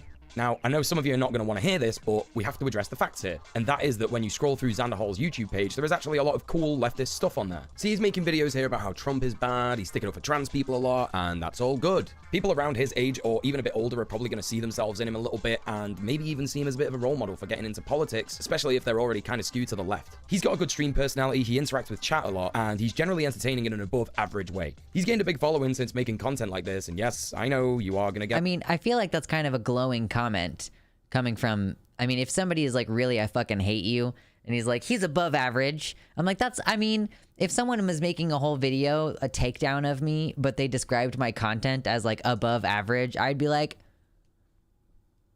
I mean, okay, thank you. Like, I'd be like, whatever else you're gonna say, thank you for like calling me like entertaining above average compared to other leftists, I guess. I haven't decided yet if it's a good thing or a bad thing that I am never, ever, ever on the tier lists. When people are like, I think maybe once ever, someone has made like a leftist tier list and I've been on it most of the time, overwhelmingly. And I'm like, I'm a political streamer, right? Like, correct me if I'm wrong, y'all, but I am a leftist political streamer at this point. It is definitely part of the brand. and I'm never on those lists, and I haven't decided yet if should I make it my goal to stay off those lists as long as possible? Maybe. Okay, so thank you, the guy who could, found the comment from someone called Gob, the timestamps from the comment. Okay, so the chapters in this, are going to be Chapter 1, who is Xanderhal? Chapter 2, woke scolds. Okay. Chapter 3, Xanderhal is a centrist lib. Chapter 4, Xanderhal abuses his position as a content creator to direct his fans to harass marginalized people or people he just disagrees with. Chapter 5, Xanderhal made his ex-girlfriend homeless and then made content out of it. And then there's going to be a conclusion, an outro. Do we think we should skip to... Nah, I mean, we'll just watch the whole thing. This is the only thing I have planned for stream today, so we might as well just watch the whole thing. Hit the like button if you haven't yet hit the like button. Consider dropping me a dono. Much appreciated. This is my full-time job, and I am about to hit a really very rough patch financially. I will probably be making an announcement shortly, and I'm probably going to have to start a GoFundMe. But anyway, moving on from that, because that's depressing and I don't want to talk about it right now. Get more views and subscribers based on bigger content creators that you associate with. I know that from my own experience, however, you can't deny that Xanderhal, well, he knows how to content create. He is an influencer who has a brand and whatnot. However, you'd be right in thinking that amongst these thumbnails, something just doesn't feel quite right. The more and more you scroll, the more and more you start to see things like this. Yeah, like, Twitter discourse could be a bit myopic and wrong, but why are you focusing on this? Okay, that one's a little bit extra. I don't know what that's all about. Oh, okay, he's just made a video in bad faith about one of my friends. Oh, and there's another one. Okay, it's just like... Okay, being on opposite sides of a lot of drama discussions. Like, listen, I think that Xan has every right to make content about okay, specifically that one's about a little bit people extra. like I don't know what that's all about. I think Kira Chats and Sophie from Mars. Okay, he's both, just made a video in bad faith. Or at least Sophie did. Supported the claims that Xanderhal is a sex pest who started a cult, who started a sex cult. Like, I think that Xan has every right to be like, fuck those people. Like, not okay. He, however, is not making content out of this. Yeah, exactly. About one of my friends. Oh, and there's another one. Okay, it's just like obsessed with drama and... Okay. This is fucked up. What is this guy's purpose on this platform? Is he a leftist? Or is he just a leftist some of the time and a piece of shit whenever it suits him? I mean, do we not also talk about drama on this stream, y'all? Oh, thank you, Be Good Now said I'm on their tier list. Thank y'all. But yeah, like, I talk about drama sometimes on this stream. Xanderhal is just like, he actually has the ability to pay an editor, so he and probably a thumbnail person, so he puts out content more regularly than I do. Like, he can take his drama segments and upload those to the channel. I don't really do that so much because I am behind on editing all the time. Xanderhal prides himself on debating people who disagree with him on anything in the marketplace of ideas, and he doesn't limit the people he platforms in order to protect his user base. Oh no, he loves debating fascists, especially about the human rights of the people that he claims to support. But why? If he's a leftist, surely he knows that platforming people with strict ideologies becomes more of a battle to convert the opposing person's audience, but actually you've achieved nothing because the supporters of your point of view stay the same and the supporters of your opponent stay the same. But the new impressionable viewers... I don't actually know that that's true. Like, my understanding has always been that, like, people sometimes, like, who aren't settled on an issue will absorb information from watching two people argue about it from opposing sides. Like, there is a potential chance that there are people who aren't committed who might be swayed by your arguments, and there is a chance of influencing the opinions of some of the people. Like, you're not going to change the mind of the person that you're talking to because their ego is invested in remaining, you know, on their original opinion or whatever. But the people who are watching don't have that problem, so they can be like, oh, that was a good point. I don't know. Maybe that does kind of meaningfully challenge the way that I think about this issue or whatever. I don't know. That haven't been exposed to either ideology have now been exposed to a violent ideology that will influence them easier and easier depending on their material conditions and prior exposure to fascist ideology in our culture and media that permeates everything around it. hey everyone, it's Mule here. What Mule has forgotten is that there are probably a lot of people watching this video who don't understand why the platforming of bad ideas is bad. Debate bros have been taking up space in the online left for some time now, and a lot of their content focuses on debating fascists or conservatives on... I also haven't really decided if I am the kind of person who like disagrees with platforming entirely. The soy energy is palpable. Soy. Yeah. On whether trans people should exist or whether there is actually a white genocide. Oh yeah, look at that. There's Lumiru. I've talked to Lumi on stream like once. I like them a lot. And there's Riley Grace Rochong, of course. Get your feet away from me, Riley Grace Rochong. I don't know any Their of the entire other people. modus operandi seems to be that we need to convert people who think differently to us. They're obsessed with this idea, even though it was proven wrong 100 years ago by Vladimir Ilyich Lenin, who said this. Why should we bother to reply to Kautsky? He would reply to us, and we would have to reply to his reply. There's no end to that. It will be quite enough for us to announce that Kautsky is a traitor to the working class, and everyone will understand everything. And of course, multiple real... What the fuck? What the fuck? Instances of people that these nerds have debated who have remained steadfast in their fascist opinions. So there you have it. Now you're briefed on the debate person, the type of leftist who simply thrives on drama and doesn't give one iota of shits as to whether people are actually doing on-the-ground organizing, activism, or doing anything progressive at all. They love leftism as an aesthetic, as it were. Anyway, back to Mule.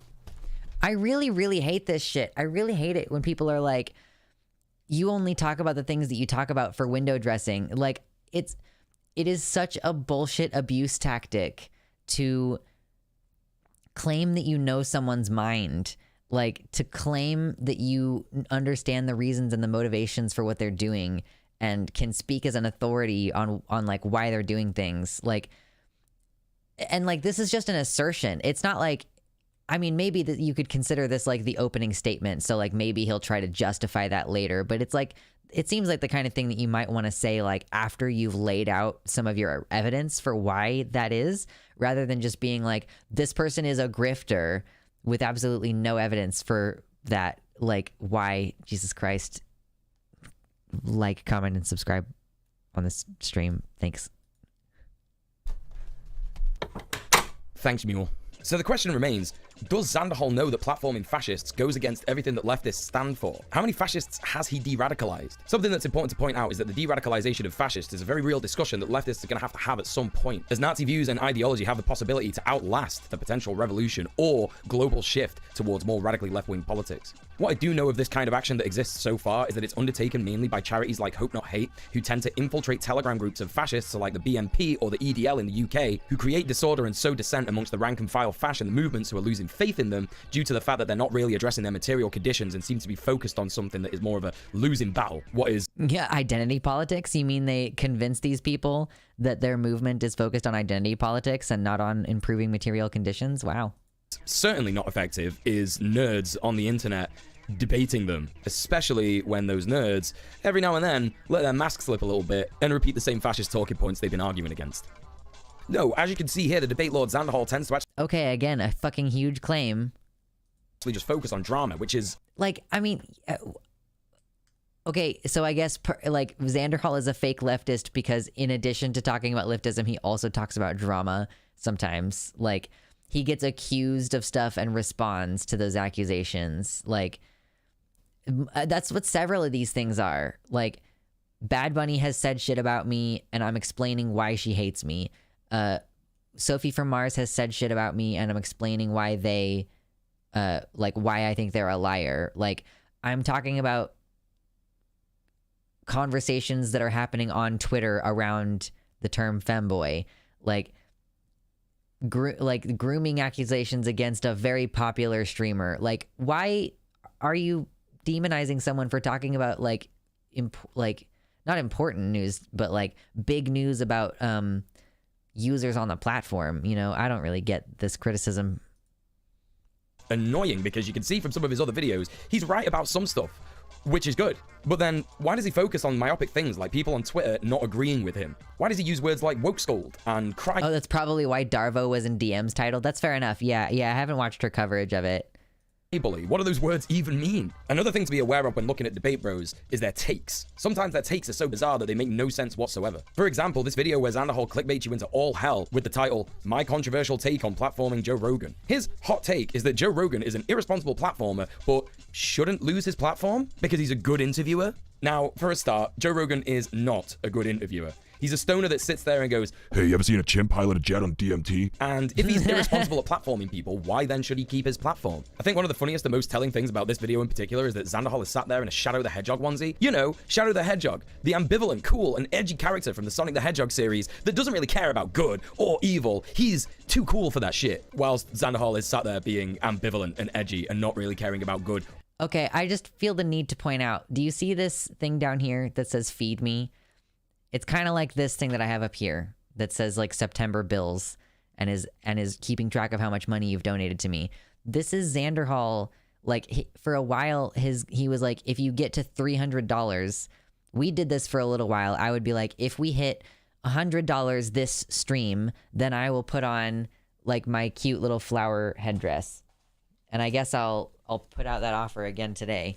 If we get to $100 in this stream, we've had a $10 donation so far today. If we get to $100 in this stream, I'll put on my cute little headband. But he was like, if I get to 300, I'll put on the Sonic the Hedgehog onesie. Like this was his way of trying to pay his bills. So like he just has the onesie and it's cute. He's just using the fact that it's a cute onesie to try to pay his bills. It's not like, come on, man. Come after the man for something substantial and not for like, oh, he's wearing this specific onesie to represent the esoteric, like the goals of the character within the franchise. Like, holy shit, dude. Are you okay? Or evil, because he's too cool for that shit. So anyway, why has he said this? What's the point? Joe Rogan had this like one like actual like scientist or like an actual physicist or something on his show. Like this is a smart guy that's being interviewed here that I wish I could talk to because I have a million questions I would ask this guy if I could just talk to him directly. But Joe Rogan literally asked every question I would have asked. And by the end of that episode of his podcast, I don't think there would be any questions I'd have left to ask that guy. Bro, you're a 23-year-old edgelord that got famous too quick. You're not a good interviewer either. He goes on to say that Rogan's interview with Daryl A. I think it's fair if you think like, I think it's fair to compliment Joe Rogan for like representing the everyman in the sense that he will ask the questions that anyone might have on a subject. So in that sense, it might be very informative to the average person because like Xan was saying, he's like, anything that I could think to ask, Joe already asked. So Joe is a good stand-in, you know. If we had hit 1,000, we would have seen you in a corset for 1 month. Like, it is not that uncommon. Listen, maybe, should I make that? I don't know. Like, it works better, like, sometimes than others, the bodice. But, like, I don't know. I could dangle the titties out there in front. Like, it's like, ooh, I'll wear the bodice if we get to, like, a certain amount of donos this stream or whatever, you know? I'll dangle the titties out front if we need to. What's up, Holland? Holland James. How we doing?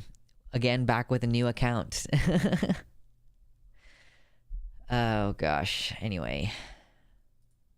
Davis, the Black Blues and R&B musician who converted KKK members and de-radicalized them, was really good, and he was immersed in listening to the story. But that's nothing to do with Joe Rogan. You can go and listen to Daryl A. Davis's story from multiple other sources. We don't need a brain force chugging, steroid smacking moron to show us this, you know? Also, I am an ex-fan of the Joe Rogan experience, and in all the episodes that I watched, and I did watch a lot of Joe Rogan, most of the time Joe just kind of sits there and goes, huh, wow, huh, yeah.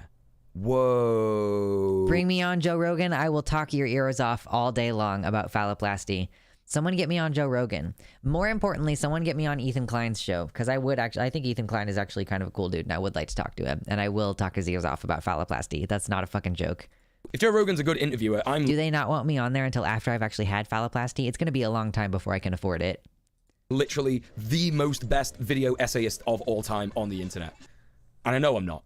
So Xanderhal, after blathering on for 2 minutes, not really saying anything of value, decides that if the left banned Joe Rogan from Spotify, that would be political suicide. Now, what does he mean by that? Well, I'll tell you what he means. These debate nerds are always talking about optics. They're always saying that lefties are too much for the average voter. And that's why they focus on myopic issues that like maybe 5 people have spoken about on twitter.com. You know, after they've had baby's first political take and they aren't actually big talking points in the broader left. You see, what they're trying to do is shame lefties into being more palatable to the center-left powers in electoral politics. Not once have these nerds considered that most lefties have abandoned electoral politics in favor of direct action and organizing. Because, you know, I don't actually know that that's the case. Or I guess, like, a lot of the people who I say, like, talking about how electoralism isn't going to get where we're supposed to go, and they say we should do direct action, I'm like, I will sit here patiently while you explain to me what you mean by direct action and what you have done. Like, the kind of people who bitch about electoralism and then say we need to do direct action instead are also people who have literally never gone to a protest, and it's not like they're going to go out there and, like, set a cop car on fire or something like that. You know, it's like, what the fuck are you doing? Like, oh, we should do direct action instead. Like, how about, first of all, how about both? Like, you can't prove that an election is illegitimate if you didn't vote in it, you know? And you can be like, well, if all of us voted this other way, that it's obvious that the election was just, like, stolen, right? First of all, that's one of my positions on why we should continue to vote, even if we think that it's not effective. But yeah, also, like, do you have any teeth behind your desire to do something else? Like, I know you're all chomping at the bit for revolution, but, like, maybe, like, actually do something or shut the fuck up kind of is how I am starting to feel about that at this point. It's like the terminally online thing. Like, you're on Twitter and you're bitching about how we need to do direct action. Has this dude played even 6 seconds of Xan saying anything in this whole video? Yeah, so I guess according to the timestamps that we received earlier, this is still like the opening of the video, so maybe he's still going to have time to establish why Xan is actually horrible instead of just making a bunch of claims about Xan and then not showing any content. We're smart. But it always comes back to this optics shit. Like, we should care about what conservatives and fascists think about us. If it's the left's fault that Joe Rogan gets taken off Spotify and Nazis are frothing at the mouth, why should I care? I would simply have a celebratory wank. But no, the reason that they talk about optics all the time is because they think that you can win fascists over to our side with good optics. You're starting to see how this is all a circle, gang? Debate Nazis, have good optics, destroy all the lefties who have bad optics. So let's get into that last part. What the fuck? Are you not supposed to claim? Are you not supposed to criticize people within your own movement if their tactics are, like, causing problems? I'm sorry. Oh my god. I need to have an anti-woke scold arc. I think that's what this needs to be. I think that I need to make myself famous for being a former SJW who's now anti-SJW. Topelzy says, I'm not really a Xanderhal fan, but boy, this guy is arguing against him in the worst way. True. What's up, Lego Maniac? Also, welcome in. If you all are here and you haven't yet hit like, please hit like. Thank you for coming to hang out with us. In this video, Xanderhal talks about his editor, Cherrybread TV, who did a tweet about a bunch of online slang used by queer people, specifically trans people. He then goes on to say that the cancellation that they received for this was outrageous and people lost their minds over it, which he then uses to catapult himself into a rant about how all LGBTQIA+ people online, specifically those that criticize Vosh and other debate bros, are mentally ill and abuse victims and for some reason need online internet points to feel good about themselves. It's extremely fucked up and just more evidence that whenever him and any of his debate bro friends use the term woke scold, what they actually mean is person that is holding me to account. Yes, this is... Yeah, bring in the horns of anger. Should I bring in the horns actually, or should the horns be, it's like, I have them right here. Should this be behind the paywall? Listen, we've had $10 donos so far this stream. If we can get to $50 donos this stream, $40 more, I'll put the horns on for the remainder of the segment. Is my big woke scold moment, Zanny boy. So, huge thing to point out here, claiming that all LGBTQIA+ people are victims of abuse is a huge right-wing conservative talking point. Again, he's like not showing what Xanderhal actually said, so I can't respond to like the specific claim. Like, did Xanderhal say all LGBTQIA+ people are abuse victims who act all unhinged, or does he say like these people who are doing this are like, this is just a claim without evidence. He never backs up this claim. Oh, great. So yeah, this is just the kind of dude who will, I can't interact with normal people. I came from the skeptic community and I can't deal with like just claims without evidence. It fucking drives me insane. Point. And it's actually the basis for conversion therapy. Conversion therapists tend to point out people's abuse as a reason for them being queer. Not enough attention from daddy? Well, you became gay to get attention from other men. Not enough attention from mum? Well, you became gay to fill the feminine-shaped hole in your life. So yeah, just saying that Xanderhal believes in conversion therapy now, like associating Xanderhal's supposed claim that he couldn't find the clip. He like recorded this part of the video intending to find a clip or a screenshot and then couldn't fucking find one, but still left it in. Not all queer people are victims of abuse, and not all victims of abuse are queer. It's a huge false cause fallacy. You know, correlation is not causation. There's a lot more extremely telling points in this video, so I'm just gonna list all of them off real quick. Xanderhal says at the start of this video that his editor is a quote-unquote bit of a memer, and then immediately talks about how the meme they posted is how, quote, the trans community online is toxic and gatekeepy, which is all in all true for most communities online. It's just interesting how painting this as exclusively a trans problem is his main aim here. It's transphobic. If you're wondering what the problem with that is, it's that it's transphobic. His editor said to him, apparently, what the fuck? I might get cancelled for this, and his response is basically, who cares, Lamau? In their post regarding their apparent cancellation, his editor references Vorsh's post that he used as an explanation of using the tactical N-word. And for those of you who are blessed enough to not know what this is a situation where Vorsh, in a debate with a fascist, just said the N-word with the hard R, literally just as a tactic to get shock and loads of views and controversy. Yep, and this is something that Xanderhal classifies as a good meme. He also references Vorsh's rant about queer people online, which was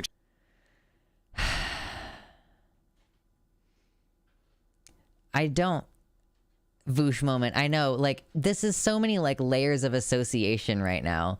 Like, Xanderhal is being held accountable for, like, something that his editor said and like, for not disagreeing hard enough with something that Vosh did. Like, it's so frustrating to me.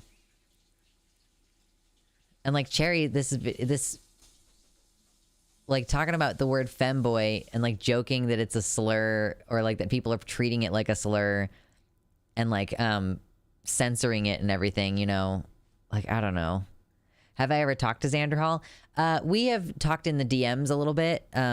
I don't think we've ever talked on stream. At least I can't remember having ever talked on stream. I've like hung out in his chat before and interacted with him that way as well. Friendly relationship, acquaintance, no particular issues, you know.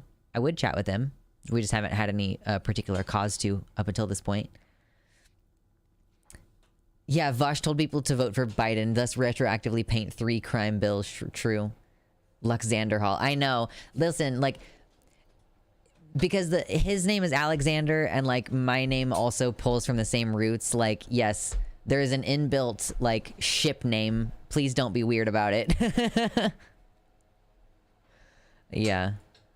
Extremely queerphobic, again, because of what I mentioned previously about attaching toxic online behaviors to one marginalized demographic. It's super annoying because, yes, some people are toxic. It's okay. You can describe the behavior that is happening within one demographic without that inherently being like a condemnation as though that demographic is the only one who does it.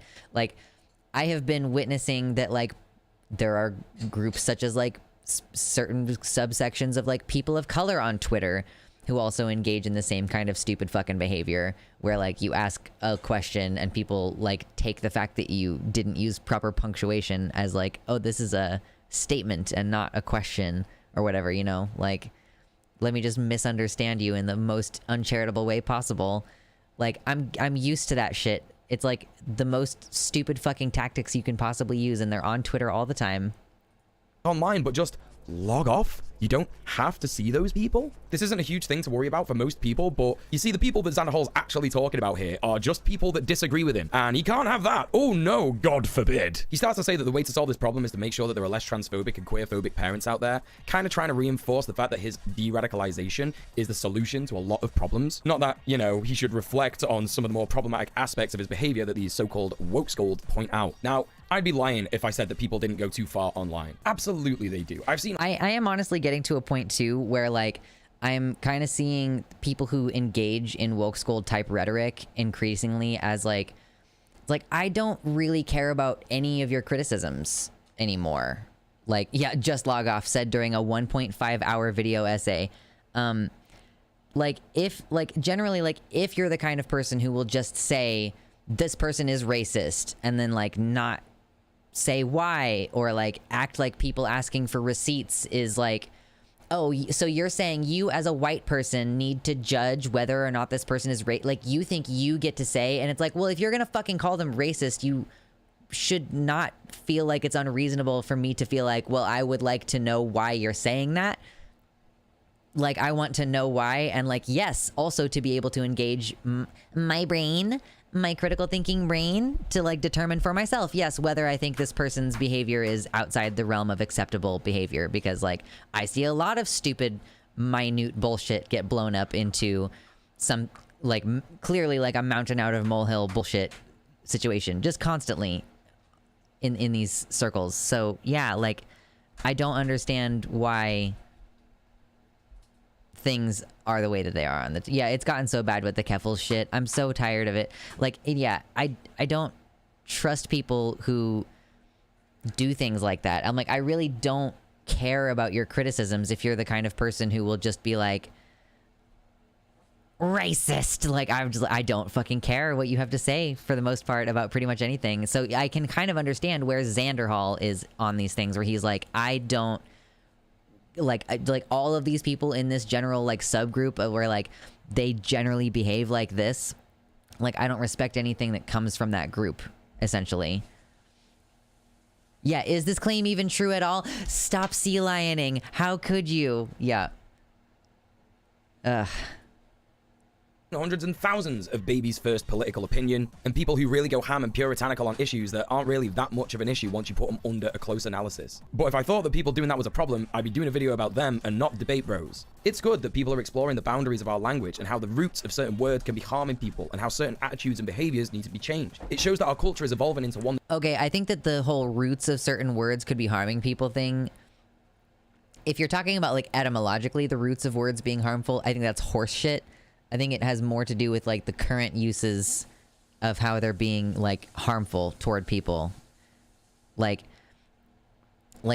yeah, the word idiot did at some point, like, refer to a specific type of developmental disability or whatever, but, like, does it still have that association?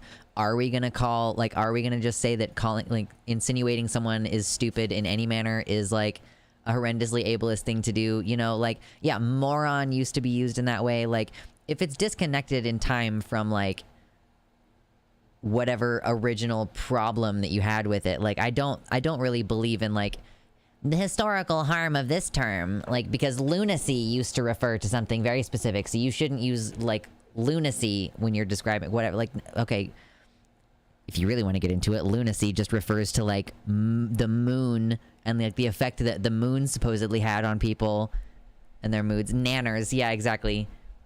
I need to make an entire apology video for even repeating the term nanners, having read it in the chat. That's based on love and compassion rather than hateful exclusion. And it can also show that we have a long way to go when it comes to people resorting to puritanical, Protestant, colonialist rhetoric when trying to change people's minds about things. But that's all by the by. There's one thing that's extra telling in this video. He says that woke scolds need to be de-radicalized in the same way that Nazis do. So what does that tell us about? You like how he just keeps doing this. He's, like, showing Xanderhal on the screen talking, but, like, he's paraphrasing down what he's saying instead of being like, here is a clip of what he said, even, like, an edited clip of what he said, so that we can actually have that discussion. I don't know. That's gonna probably be a through line in this whole video, though. Am I right? One thing that's extra telling in this video. He says that woke scolds need to be de-radicalized in the same way that Nazis do. So what does that tell us about Xanderhal? Chapter 3, Xanderhal is a centrist lib. I mean, no, I do think that the insular communities I don't think that it's as bad with SJW woke scold types, but like, not as bad for them as it is within, like, neo-Nazi groups, and, like, how sort of twisted up those people get in their radical ideology, but it is not good. So if you're a Xan fan and you've made it this far in the video, I gotta say kudos, because most Debate Bro fans don't really watch the video and simply react to things out of context and then claim that I'm doing the same thing, despite the, oh, I mean, you're definitely refusing to provide context for the things that you're responding to. We're 15 minutes into an hour-and-a-half long video, and you have not actually, like, listened to Xan's words or let us listen to Xan's words. So, yeah, man, it kind of maybe does seem like there's a lack of context here. Hours and hours and hours of content that I've watched from your special boy. And some of you sat there saying, well, no, Xanderhal is not a lib. He's not a centrist. What do you mean? He's progressive. He's a leftist. All right. Calm down. We're going to get into it. Just grab a nice drink, some snackies, maybe play your favorite Vibi game while you're watching this video, and we're going to get into it. Scrolling through Xanderhal's YouTube page, you'll notice that there isn't a lot about his actual views when it comes to material conditions or class consciousness. A lot of his left-wing content is based on civil and human rights, which he kind of shits all over when he does his woke scold content. So let's go right back to his first video that got a ton of views, how I almost became... I just, like...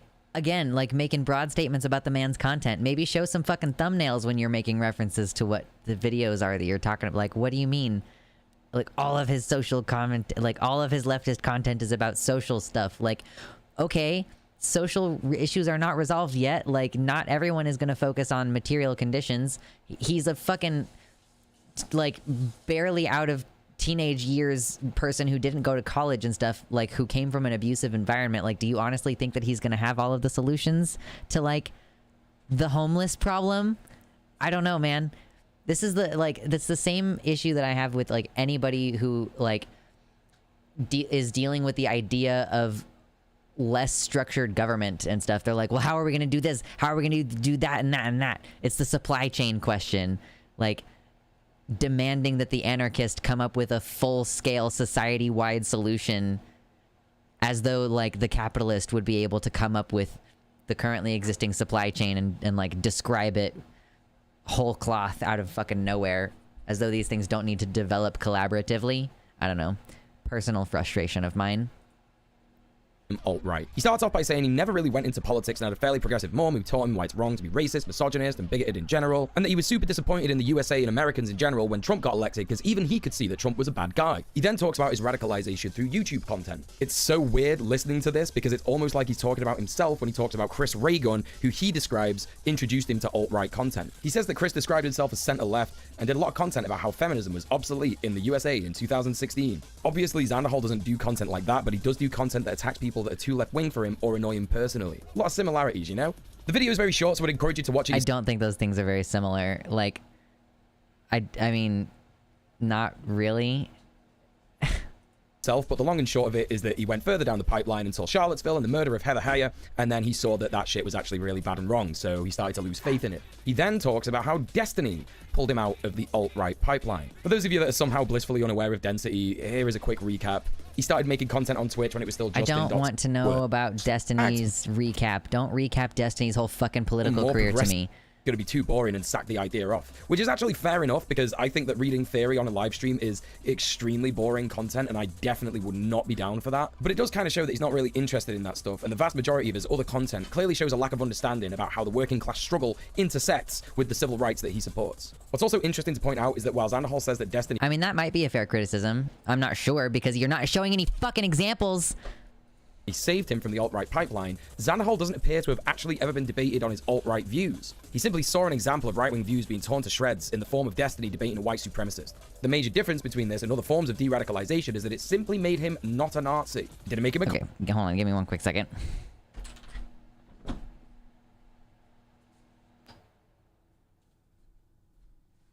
Okay, now I'm back. Okay. Communist, an anarchist, or even a socialist. The more and more that Xanderhal gushes about Destiny, it becomes clearer and clearer that he has a deep love for the guy, and that he wants to emulate him in every way. He says that the edginess of Destiny made him think he was cool, and he made a lot of friends in Destiny's Discord server.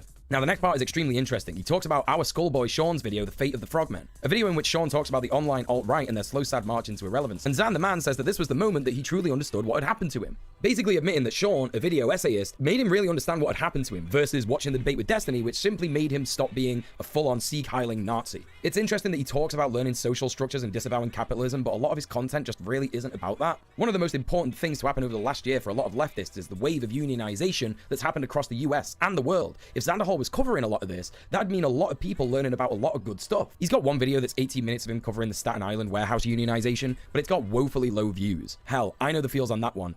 Listen, yeah, like I hope that this guy is not about to hold Xan personally responsible for that, because it's such a struggle. Like, the kind of content that you want to get a lot of views just fucking doesn't. Like, the video, I mean, to be fair, like, I hadn't uploaded in too long of a time, but the video that I uploaded today was like a short video. It was like responding to Ron DeSantis, like, let trans kids be trans, and I'm like, it's not doing very well, and I don't love that. Like, I wish that it was doing better. Like, maybe tomorrow, sometimes what happens is on the second day, it starts to reach like the audience of people who are going to be mad about that content. So like, maybe tomorrow I'll start getting comments on it that are like, oh, like, you're a groomer. Like, I might start getting some of those comments tomorrow, but I'm not sure that video is going to do very well. And it's a struggle. You're like, I want to talk about this serious issue, but the drama content, I'm sitting here waiting for fucking Natalie Wynn to post in a new video so that I can do a ContraPoints react and get the fucking views and content that way. Like, is that really what I have become? It doesn't feel great, you know? Anyway. A union video and activism content performs terribly. But let's talk about his Joe Biden support. It's so interesting that in this video, quote, "Why I'm not Bernie or bust and you shouldn't be either," Xanderhal talks about how he loves Bernie Sanders and Joe Biden is a creepy old man who has rape allegations against him. Yeah. But more recently, he just unironically tweets and retweets Joe Biden's Twitter or pro-Democrat stuff. Yeah, sorry, dude. Like, sometimes you, like, have to do that. Like, it's unfortunate. Sometimes it is about the lesser of two evils. In this video also talks about Ruth Bader Ginsburg and how if she dies while Trump is in office, then women's rights, trans rights, and other civil rights are all on the chopping block. Funny then how all that still kind of happened. He acts like he isn't holding him responsible for low views on stuff like that, but he keeps bringing it up. Oh man, that's very frustrating. But he still supports Joe Biden and the Democrats. He focuses in this video a lot about harm reduction, but the harm has been done. It happened under Joe Biden and the Democrats. And Xanderhal used his platform to tell people that Bernie or bust is a bad thing. Okay, I get it. Not voting for a Democrat in 2020 would have been a disaster. But you didn't need to go full pro-Democrat either. Nuance is a thing, and critical support is a thing. The main thing to take... And, like, you just, like, are assuming that he's not critical of Joe Biden? Is there no evidence at all on the channel or even on the streams of him being critical? Like, I don't... it seems like a very broad brush to paint someone with when, like, the dude streams a bunch. Like, there's stuff that, like... I say during streams that doesn't make it to the channel that I'm like, no, yeah, I've been talking about Ron DeSantis for months, or like I've been talking about this issue for months, and sometimes it's like, oh, I just haven't managed to get that on the channel yet. It's easier when you have an editor, I'm sure, but yeah, no, God. Takeaway from Xanderhal in this video is this. Katya says Vaush was just shitting on this guy for hours. Oh my God. I didn't realize this was going to take so long. I'm like, oh shit, what have I strapped myself in for here? I need more donos if I'm going to keep doing this tonight, y'all. Like, this is a long time to have to fucking deal with some annoying bullshit. Here, actually, I'm going to take a quick break. We've been streaming for about 2 hours. I'm going to piss really fast and then come back. So when I get back, we'll continue with this. Hit like on the stream if you have not yet hit like on the stream. He can't play a millisecond of Xan audio. It's so unfair to expect him to substantiate anything. I know. Is he, like, worried about... Is he, like, worried about getting caught out for copyright because he's so grossly misrepresenting Xan that Xan could have this video taken down and have the ads taken off of the video? I don't know. But I'm going to take a quick piss and be right back in just a moment.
Okay, I'm back.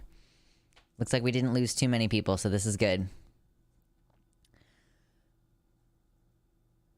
This is the worst video essay. We need more Sean and ContraPoints type videos. The thing about just doing good content is that it's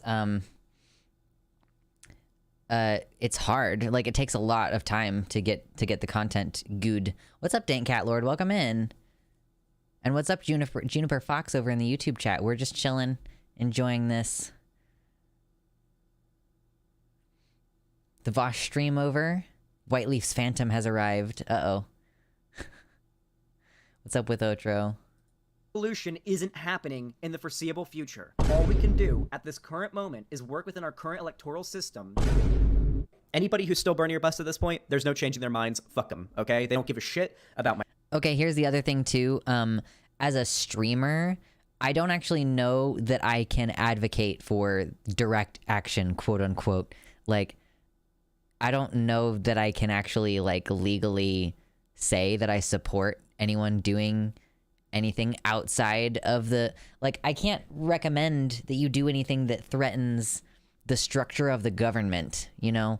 It's like what is your expectation of these people to, like, drum up the kind of rhetoric and, like, agitate for the kind of things that are gonna get, like, FBI showing up at your house? Like, what the fuck do you expect from someone who is a political streamer?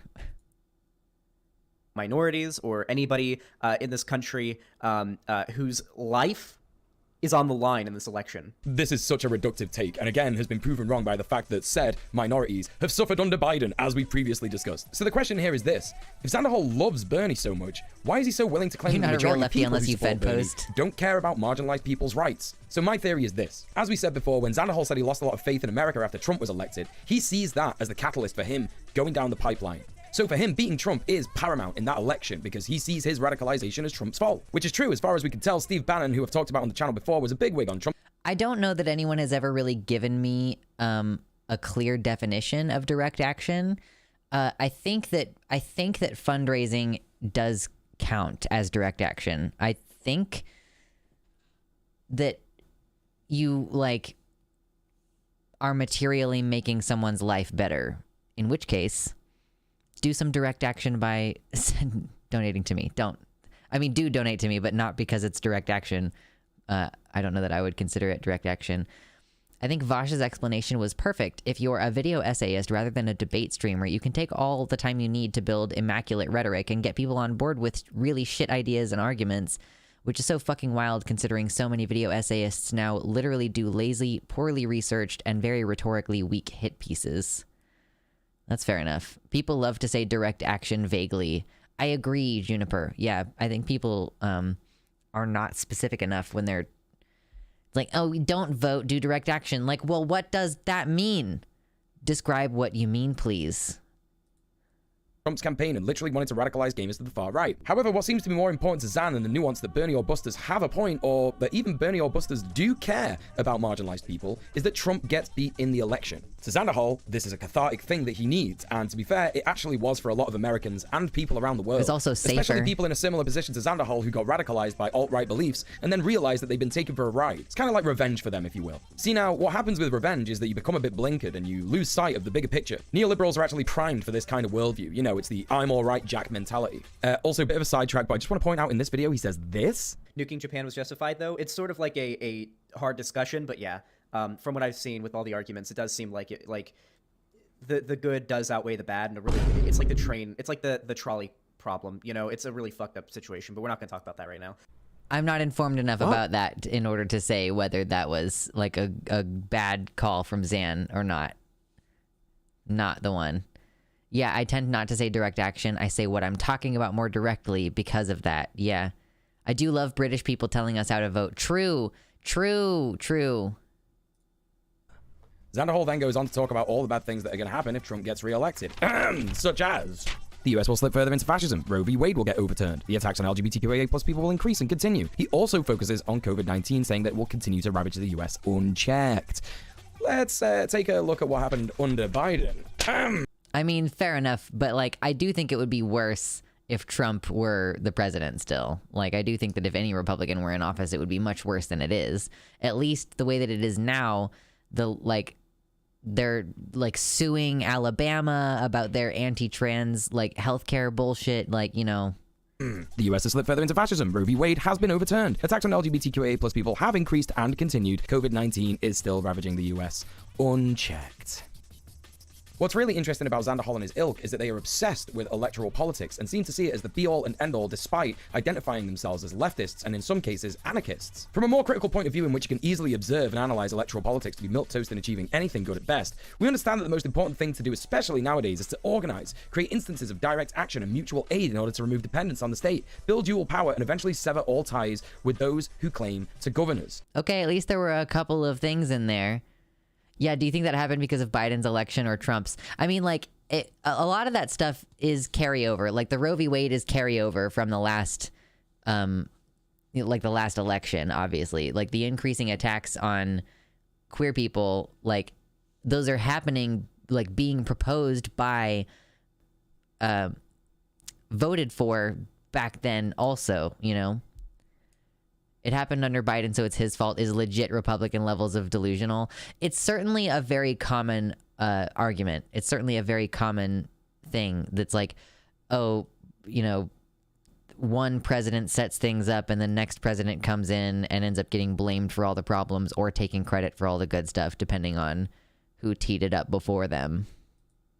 This is the way. While Xan did indeed cover the unionization of the Amazon warehouse in Staten Island, this seems to be the only bit of his content that covers any kind of dual power structures at all. And to be honest, I think this is why Xanderhal and his community have such a hard time listening to marginalized people who criticize him, because his content is focused on working within the system, trying to change said system from within. Kind of like a guy who joins the police force to try and make it better. And just like said cop, you either end up getting bullied out of the force or becoming the thing that you hate.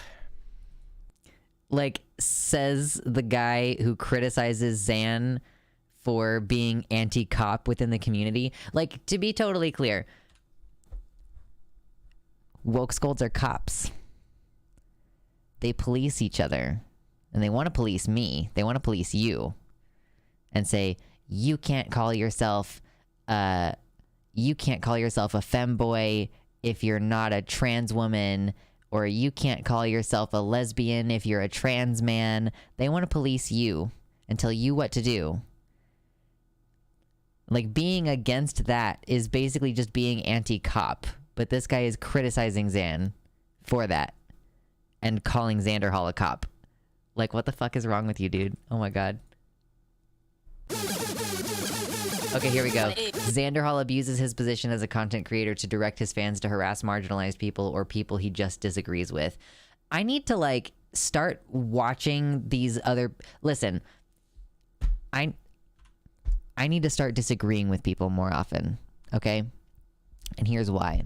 Because I always feel like... People always say, like, oh my god, this person directs hatred towards marginalized people. Hit like on the stream, by the way, if you haven't done that already. Thank you very much. I appreciate it. People are always like, oh, this person like sends all of their haters after the people who are criticizing them. And like every single fucking time I'm like, well, I am a non-binary person who has a platform and usually opinions, and like, I just, like, for example, Vosh, I usually just happen to not disagree with Vosh's biggest, baddest takes, or he fixes them before I have the opportunity to address them at all. Like, I gotta start, like, finding things to disagree with about, not, like, creating conflict, but, like, I guess I need to watch more of Xanderhal's content in order to discover if he thinks anything that I disagree with, so that I can then... I guess make content about it, like, but that seems like the wrong thing to do. Like, I feel like I would rather talk to him about it, although I guess we can talk about it on stream. But like, if I disagree with him about something, I want to know if this mob thing actually happens, or if it's really like only in retaliation toward people who are coming in to fuck shit up. Like, you can disagree with someone, for example, without causing conflict and like saying shit in a way that their community gets pissed off at you. Like, I'm, you know, I'm not saying like tone police. I mean, kind of tone policing, I guess, but like being tactful is me saying you should be tactful, the same as tone policing. I'm not referring to any one specific thing that anyone else has done wrongly, so I'm not tone policing any one specific person. I'll just say, like, yeah, I think that there is a way to hash out disagreements, and that on the internet we have a tendency to be like, you're just such a transphobe. I can't believe you would say that. And like, that's not like useful or beneficial. I think someone I was talking to on Twitter did recently kind of admit that their goal, we were specifically talking about calling someone racist. I think that this person pretty much explicitly said, like, most white people are not going to hear you no matter how nicely you say that they're doing something racist. So it doesn't matter, like, whether you say you're engaging in covert racism or whether you say you're a racist, you know? So they do it, it's like for emotional catharsis. Like, it was kind of an explicit admission that, like, when they engage in this rhetoric, when they just say you're a transphobe or you're a racist, they're not doing it because they think that you're going to change. They're doing it to hurt you and to ruin your reputation and to make themselves feel better. Like, because, I mean, I guess it feels good, first of all, to accurately name something if you perceive someone as doing something harmful to your community, but it's like for the emotional validation. Tone policing in as much as don't act like an abuser. True. Unironically, I feel like I'll watch a Vosh stream or a Vosh clip and think, oh yeah, that's kind of an obvious take I imagine most people would agree with. And it's like something people are canceling him for. Oh my god, true.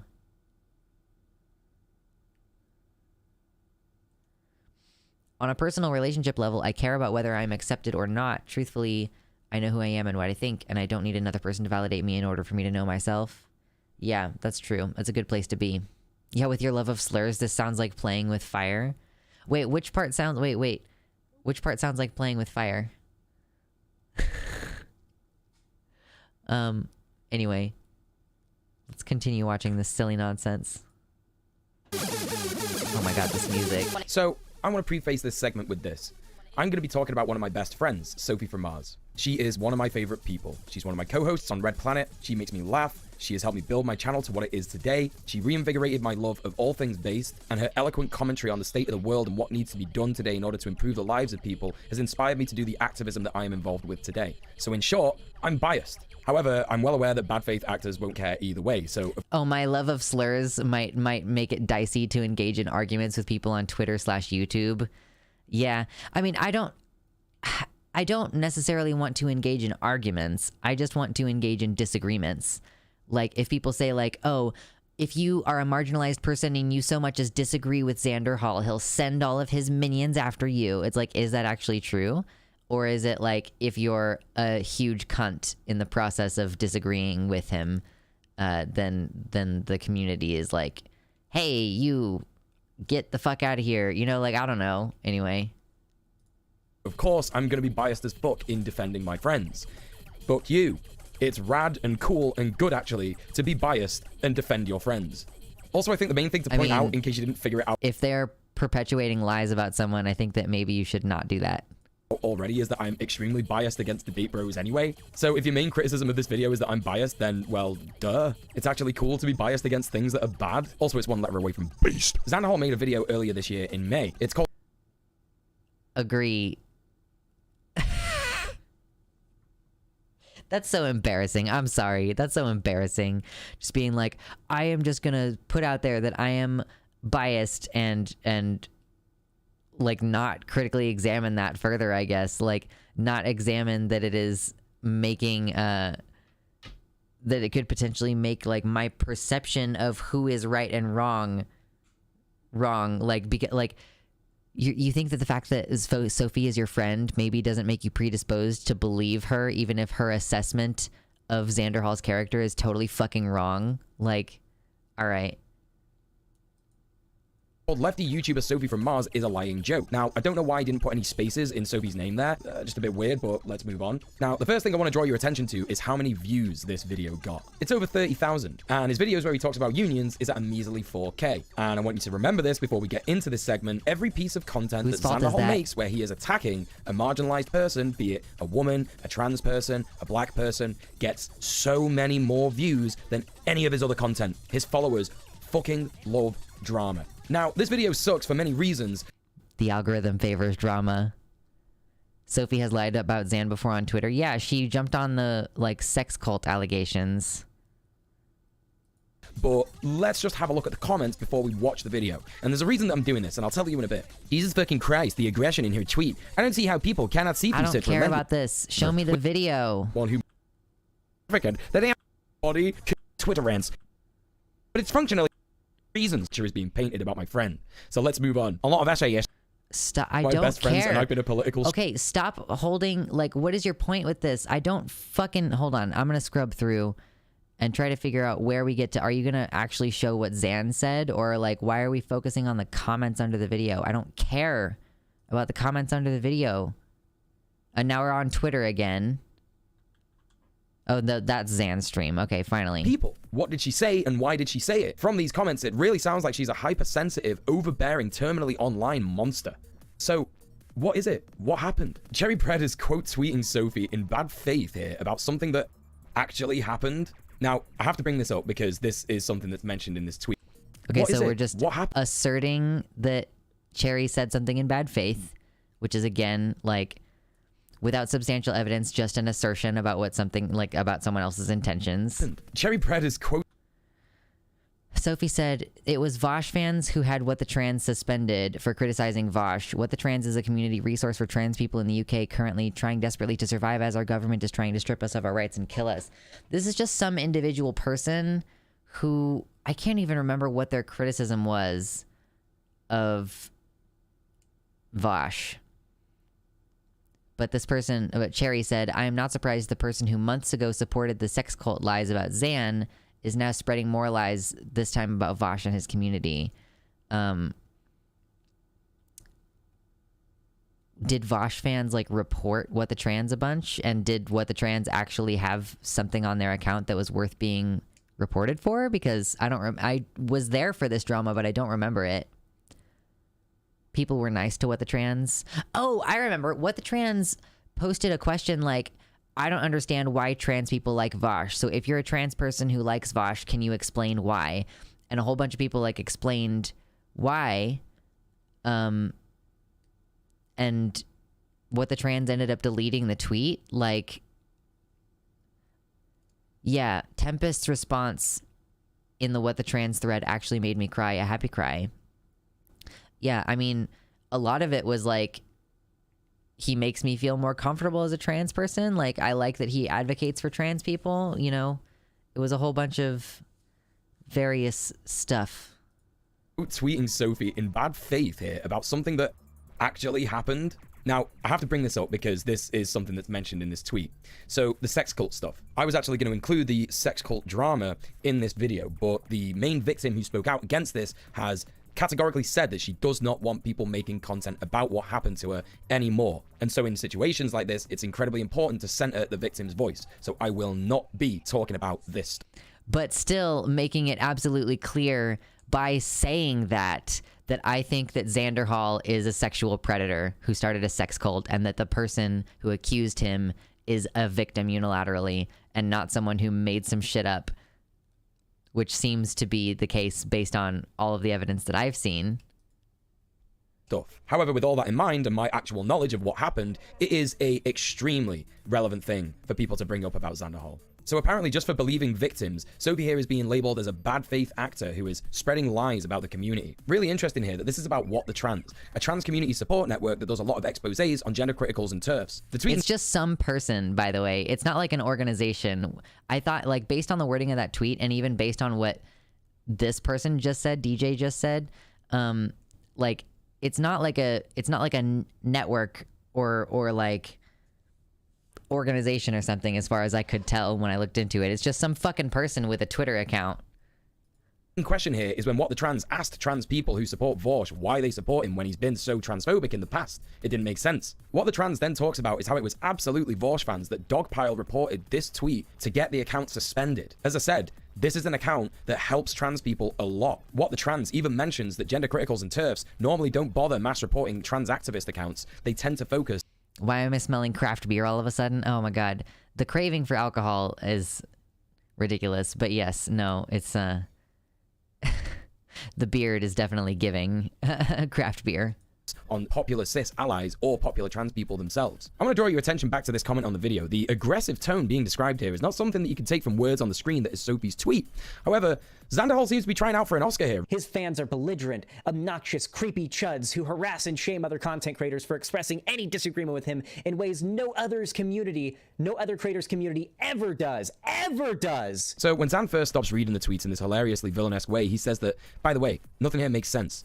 He's clearly trying to paint her as having a breakdown and being unintelligible. This is something that we see debate bros do a lot, especially when they're attacking trans people who criticize them, trans women specifically. And this is to paint the idea that they're pushing too far in their politics and they spend too much time online and don't really have much interaction in the outside real world. This couldn't be further from the truth.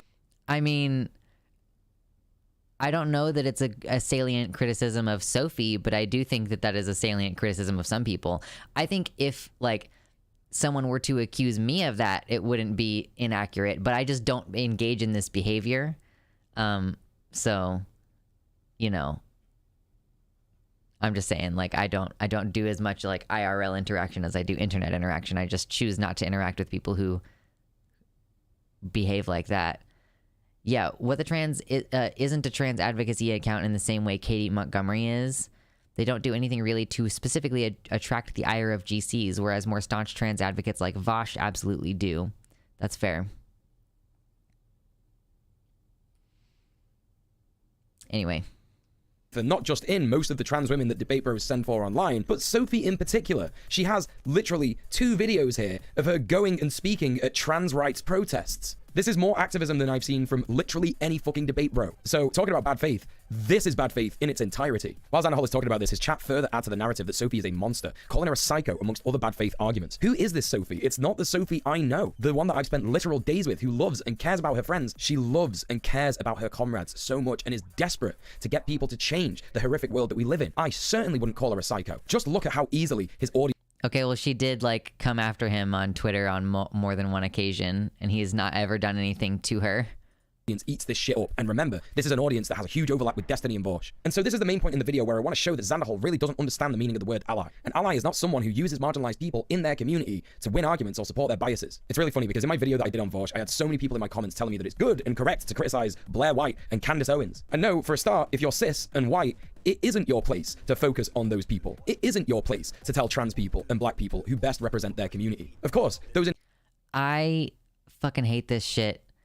I don't think Gayfesh is here right now, but we just had to deal with this on Twitter recently where it's like, yeah, no, I don't think that it's like impossible for me to criticize a black person who's a conservative, you know, like I don't think that it's like, oh, they're so fragile that I can't address them without it being inherently racist, or like only black people are allowed to address the harmful things that this person is saying. Like that sounds ridiculous to me, and I don't know if that makes me racist. I think that makes me racist, y'all. Okay, here we go. I am so irritated by all of the bullshit in this part of the video that I kind of want to skip. Like, we've been going for almost 3 hours. It's starting to get to the sleepy time of the day. I want to skip to the part where this guy starts talking about Xanderhal and his ex-girlfriend, which is at 52 minutes. Because I'm tired of all the unsubstantiated claims, and I'm going to take forever getting through this if I don't just skip. So God bless Gob in the comments who posted the timestamps, because this guy apparently like has a clearly defined set of chapters in the video but couldn't fucking bother to put the chapters in. Irritating. Okay, so 5250 is where we're aiming for. Right about there. Let's just try for right about there. Okay? I don't want to deal with the politics shit anymore. And also, yeah, if you're cis, you absolutely need to be an advocate for me and my trans siblings.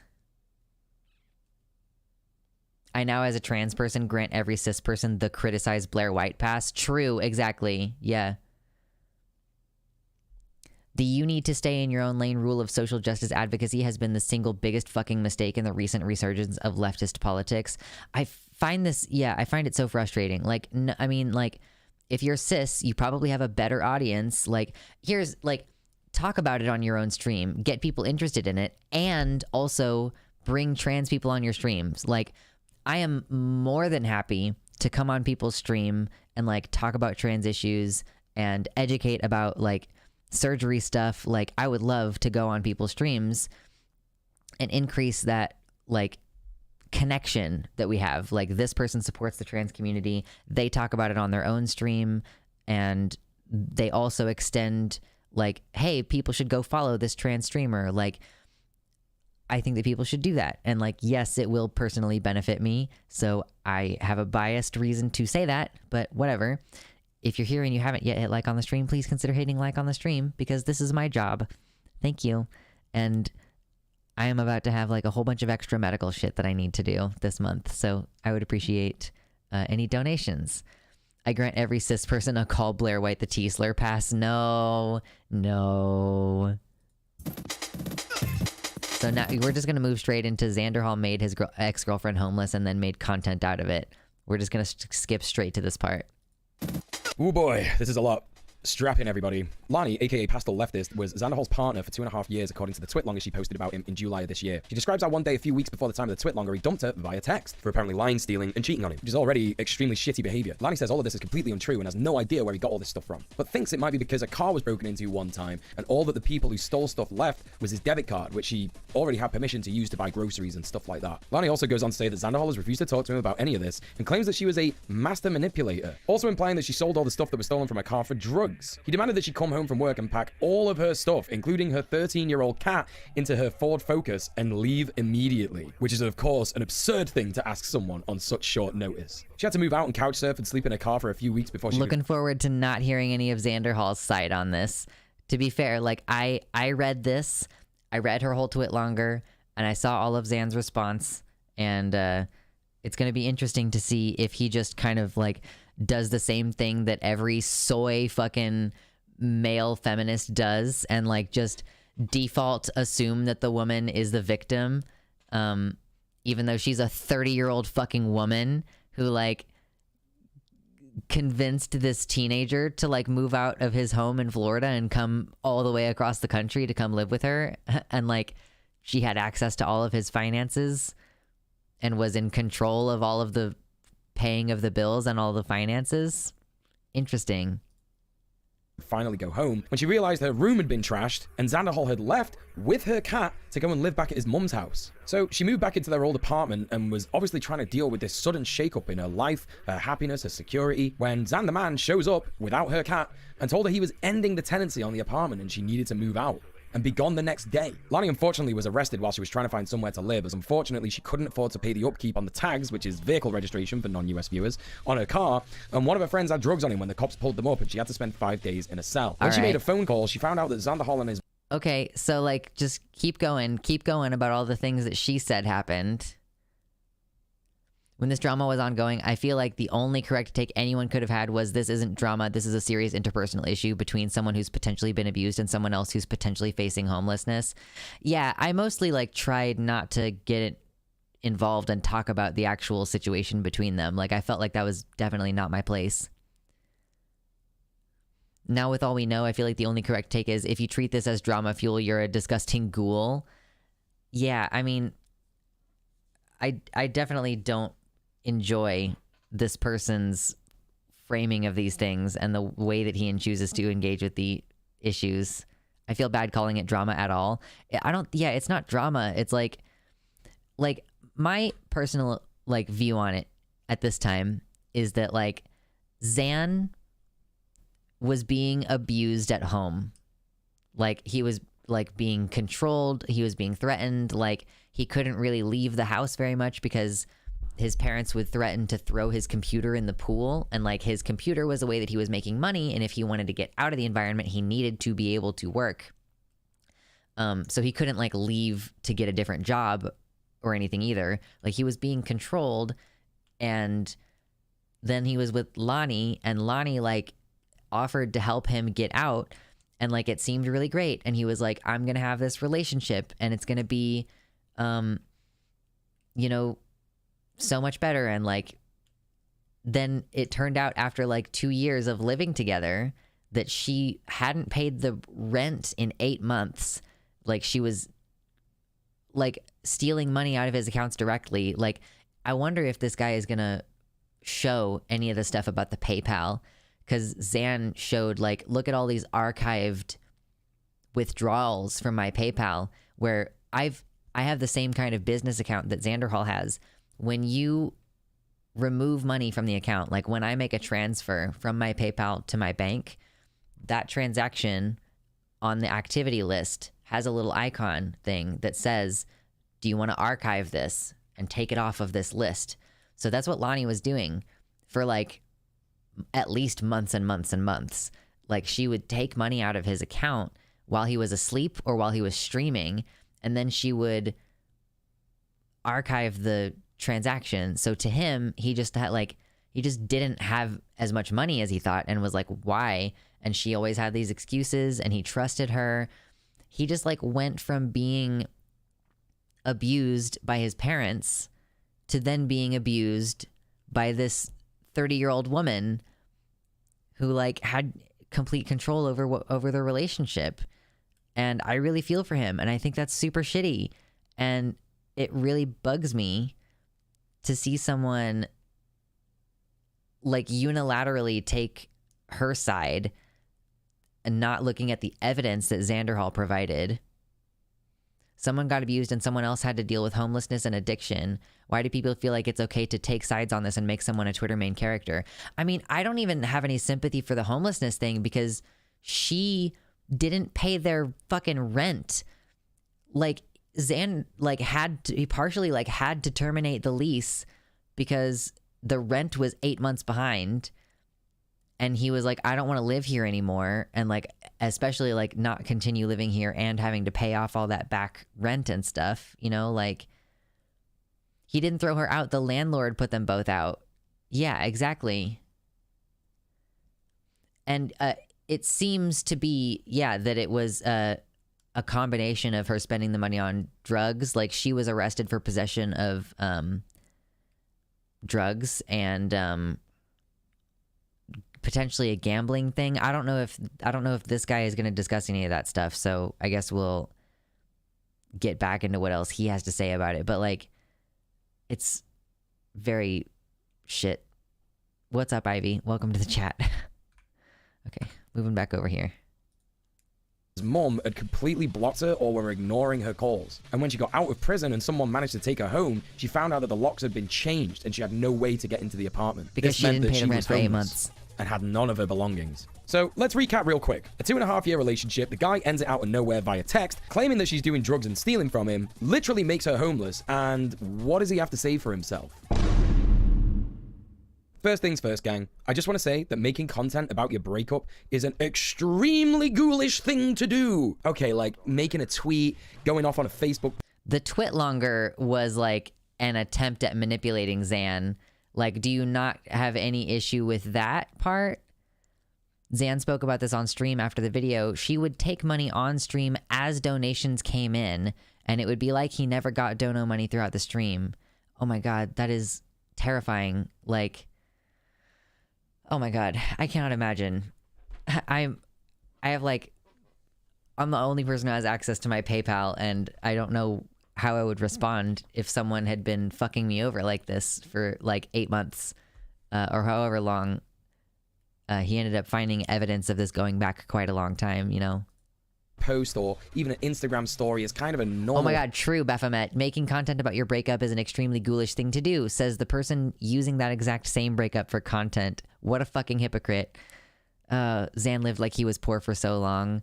I know. I'm like, hey, I'm a small streamer. I hope that by the time I get to the level that Xan is at, you know, things are more sustainable. Because right now it is like, it's definitely tight, but it's working okay so far right now.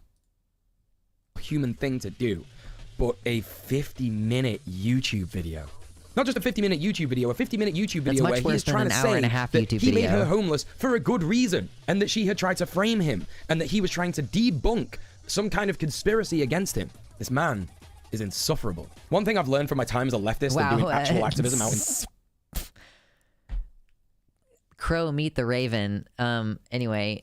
The real world is, it does not matter how much of a piece of shit someone can be.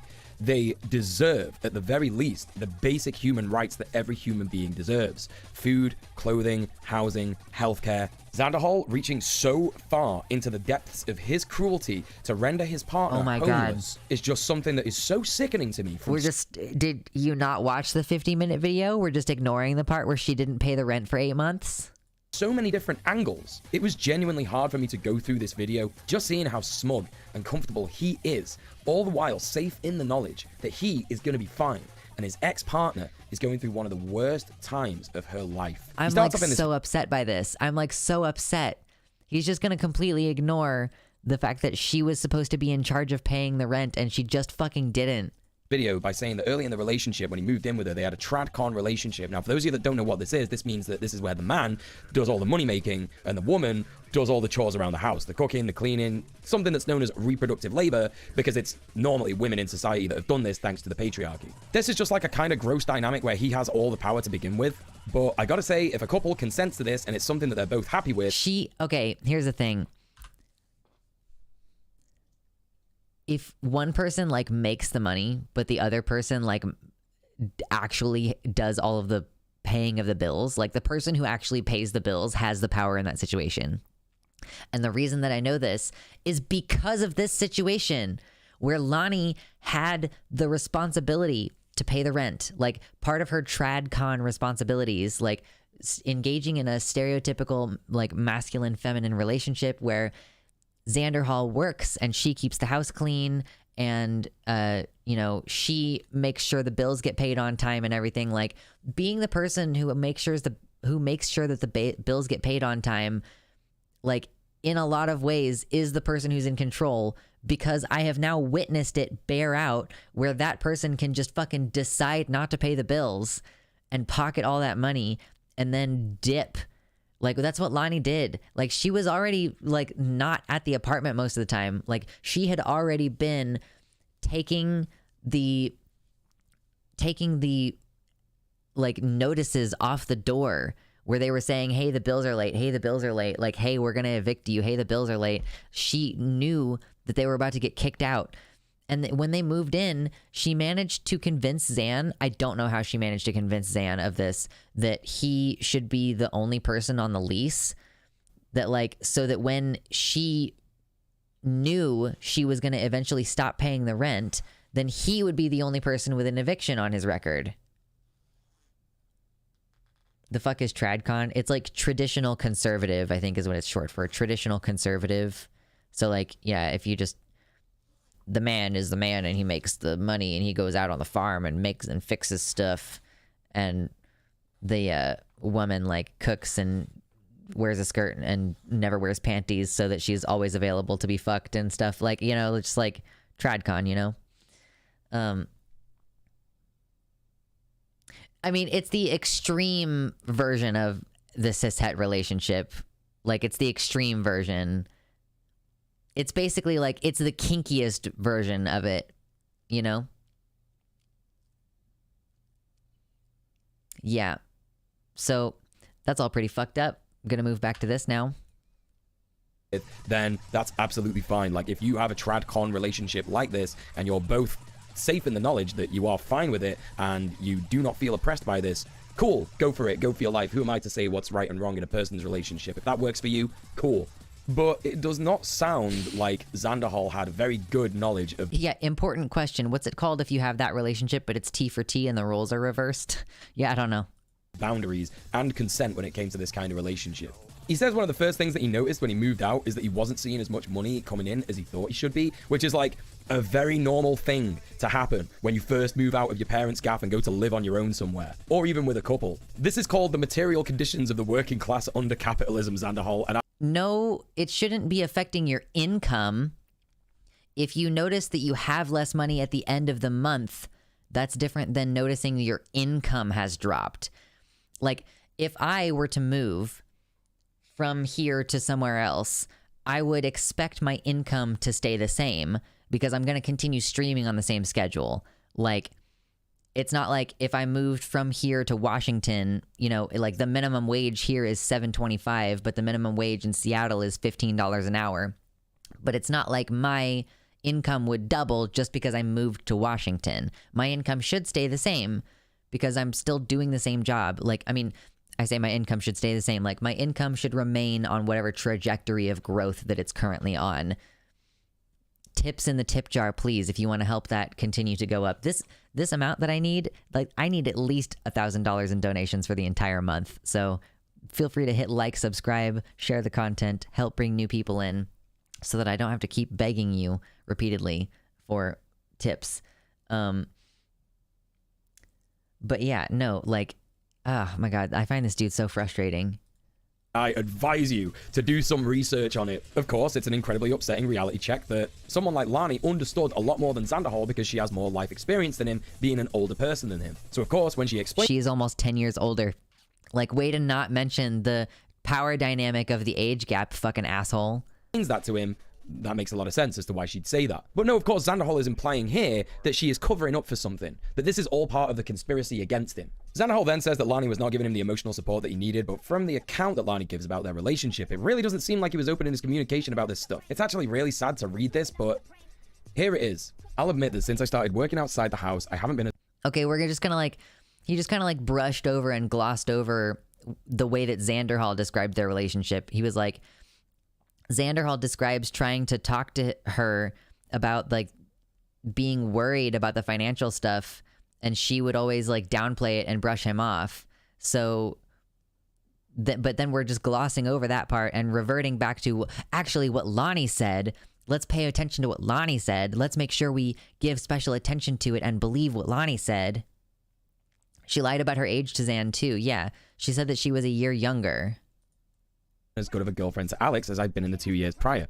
During the 2 years of COVID, I was home all the time, constantly available and on call to help with anything he needed. I was mostly happy, but I told him many times about how I felt lonely a lot of the time. Alex is a lot better at talking about himself than he is at listening, and most days he would hardly come out of his room. When I started working again and I made some friends, I stopped being home as often, which made me happier but him miserable. I should have tried harder to find a healthy balance we could both feel good about, but I don't feel like I deserve to have my cat and— This is something that can happen in relationships, and it's unfortunate, like, that one person, like, starts making friends and the other person is like left alone or whatever, like, or, like, you know, one person is growing socially and the other person is not, and it's like an issue.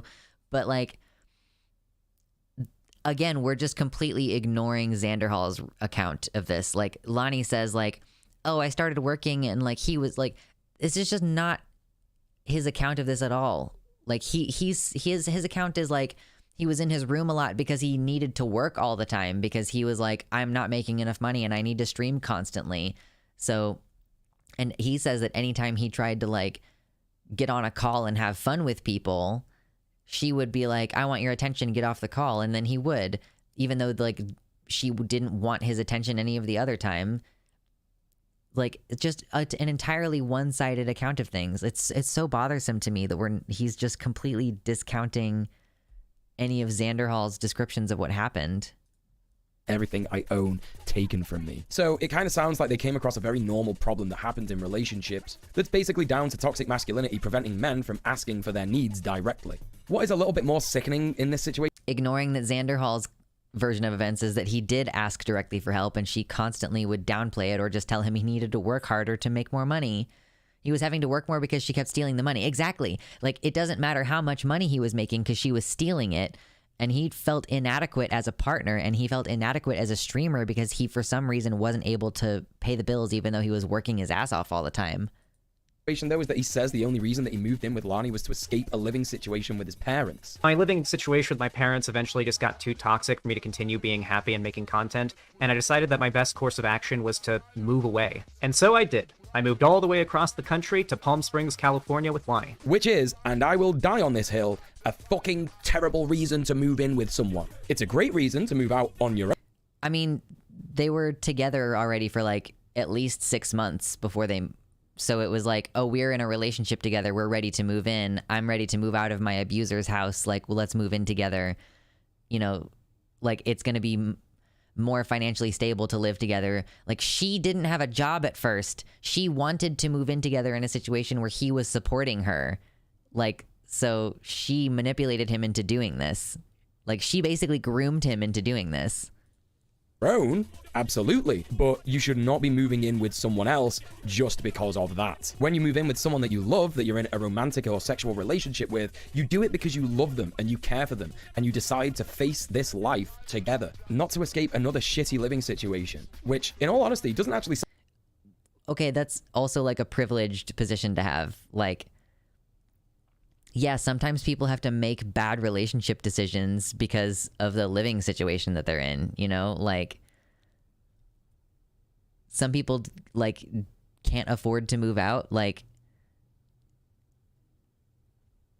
I mean, like, there are people who are on disability who are like, I literally, like, the government has put a cap on how much money I can make, and I literally don't have the means to... They're like people in abusive relationships who cannot get out of them for financial reasons, you know? That's just an argument for a universal basic income, really. Yeah. I do remember that, the guy who could. She was telling him to work harder. Like, she would say, do these segments and you'll make more money. Encouraged him to stream for consecutive multiple days, day after day. In the chat and in private, would chastise him for messing up his streak. Xan would go on Discord calls to discuss his issues, since Lonnie would just tell him to work harder, and Lonnie would get audibly upset. Oh, are you, the guy who could, are you a witness to these calls that Xan would be, like, would Xan be, like, talking on his Discord server about this stuff? Because the guy who could is saying, Lonnie would get audibly upset. She would get on Xanderhal's ass for discussing private economic struggles to his friends, and then use Darvo to throw accusations that all he does is badmouth her to his friends. And then that would make Xan leave the call for a couple minutes. Oh, a couple of his friends said this. His friends like Ethan and Balthazar would point out how Lonnie was being very abusive, and Xan would give her the benefit of the doubt. His friends pointed out to him that any labor, any small action like cleaning or cooking would make Xan praise Lonnie to his friends, and when they noticed this pattern of Xan not being interrupted when he was praising her but being upset at him for discussing his struggles was a clear sign of abuse. Just a Xander Horty, yeah. Okay. So Lonnie would, like, get mad at him for talking about their financial struggles. A Zordy, true. After she, because, yeah, supposedly she would respond to him saying, like, I'm worried about not making enough money. She would be like, just work harder. And he's like, well, I'm trying to get emotional support and talk about how difficult this is. Ethan told this story when Xan did the stream following the publishing of the video. Okay. Yeah, I didn't catch that stream. I'm sure that he went more in depth for that, but I missed it. Sound like that bad of a situation because his parents took him in straight away after things went wrong with Lonnie. He also goes on then to say that Lonnie needed attention, which is like, dude, do you know what relationships are? In fact, even 5 minutes ago, you said that you needed attention from Lonnie and that she wasn't giving it to you. And apparently that's a valid thing for you to complain about, but not for her. He also does this bizarre mental backflip here saying that Lonnie would want attention, despite the fact that both of us were at home all day and we spent tons of... Oh, he's saying, he just cut out the part where Xan said, I would be trying to have a call with my friends and she would interrupt us even though we were at home all day together. Time together just by virtue of that. Like, no, dude, just because you're in the same house. What he's trying to say is that, like, she had the opportunity to ask him to hang out at any other time, but only was wanting to do it when he was trying to talk to someone else. To someone or even in the same room doesn't... This is so fucking dishonest and disingenuous, dude. This is so fucking abusive what this guy is doing right now.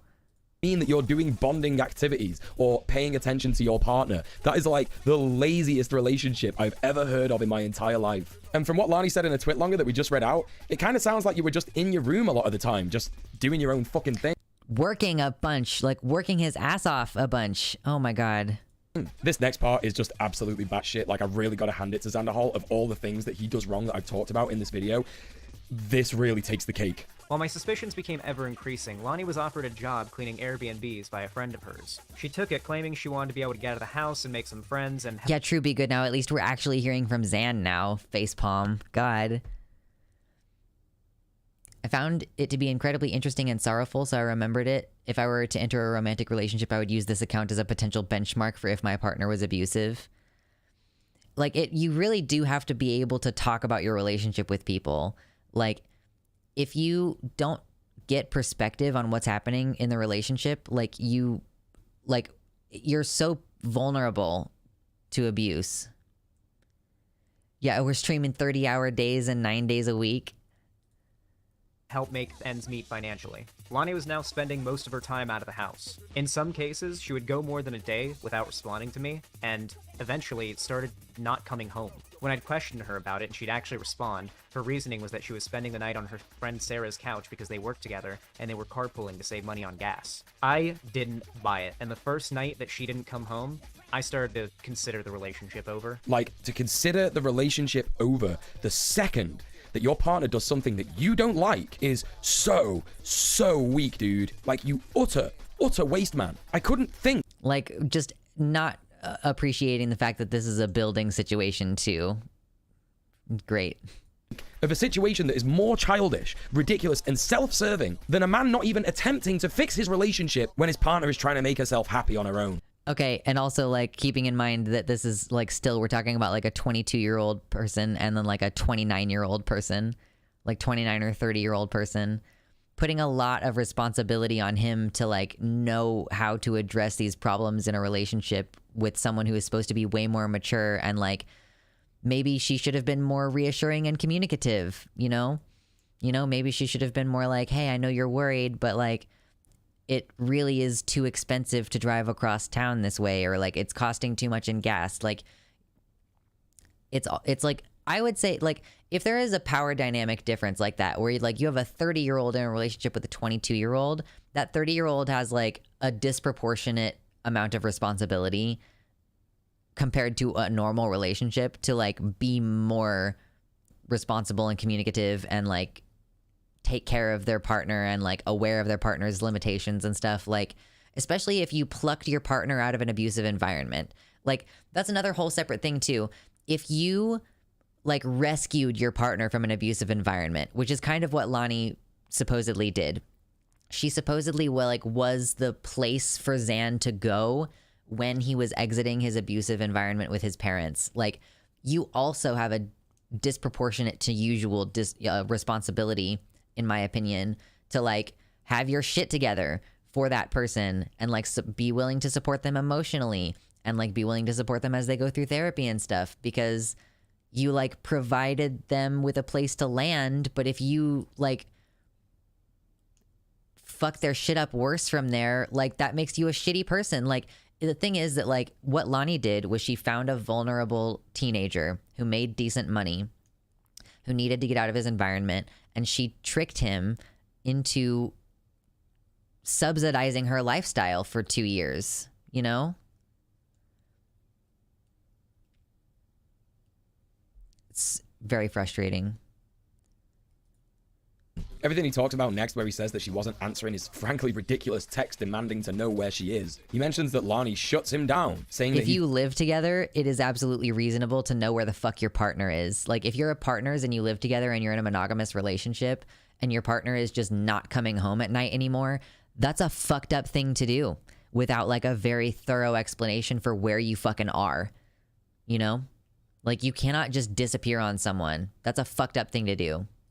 being controlling. And like, yeah, dude, that's because you were being controlling. Demanding to know where your partner is all the time, that's extremely controlling behavior. Again, why are you not doing any self-reflection here, dude? Being completely overbearing in how you smother a partner is absolutely absurd. And you really need to consider that other people need space. Throwing all your toys out with the pram and making her homeless because you simply cannot be bothered to try— That would be fucked even if you're not monogamous. Yeah, I guess like I didn't need to add that caveat. It's just that is their relationship, you know.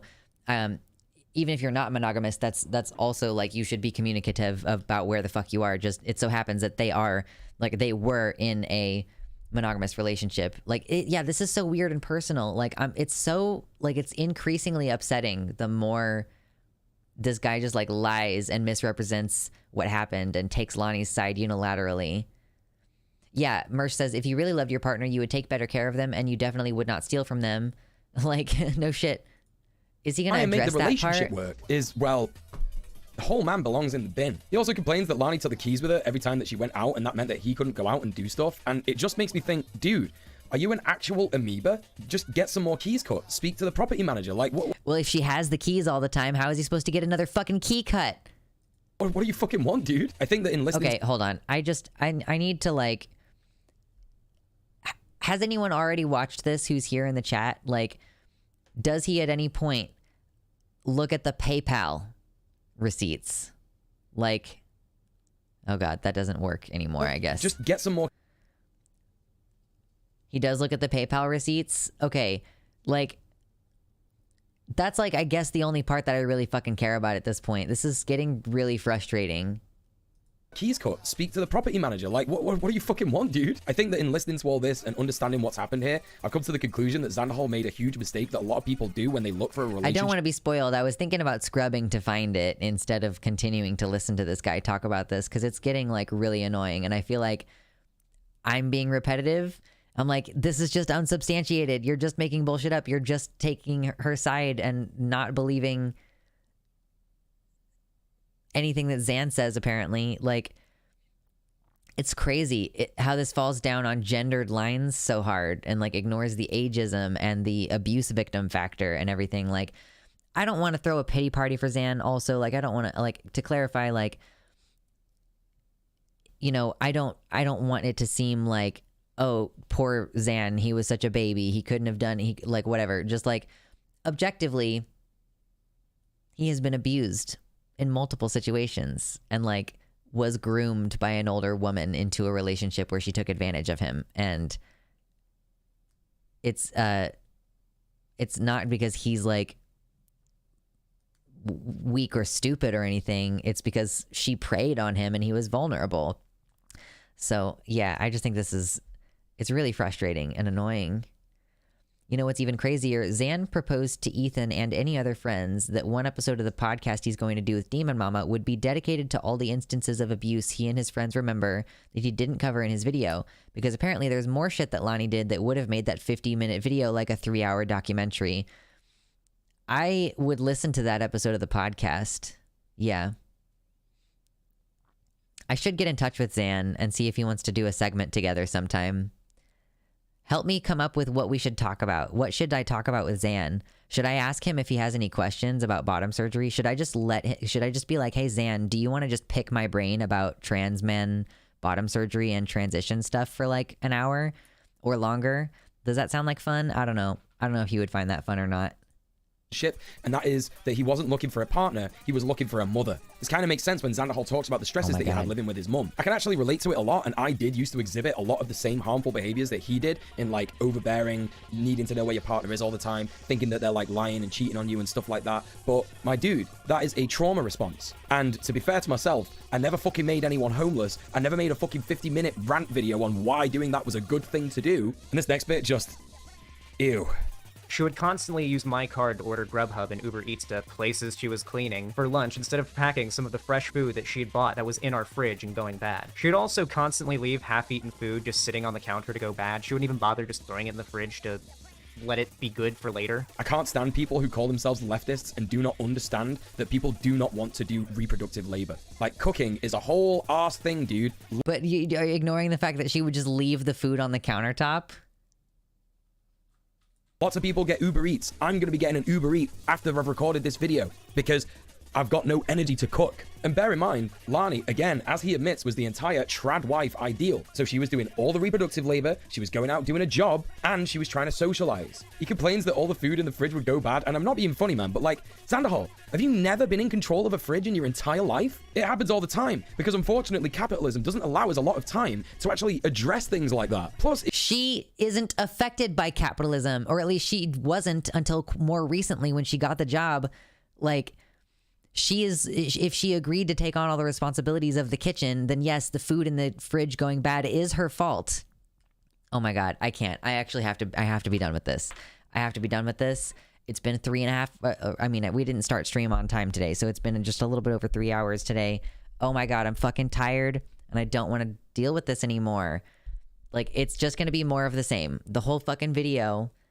All of Lonnie's faults are capitalism. All of Xander's are his personal failings. Yeah.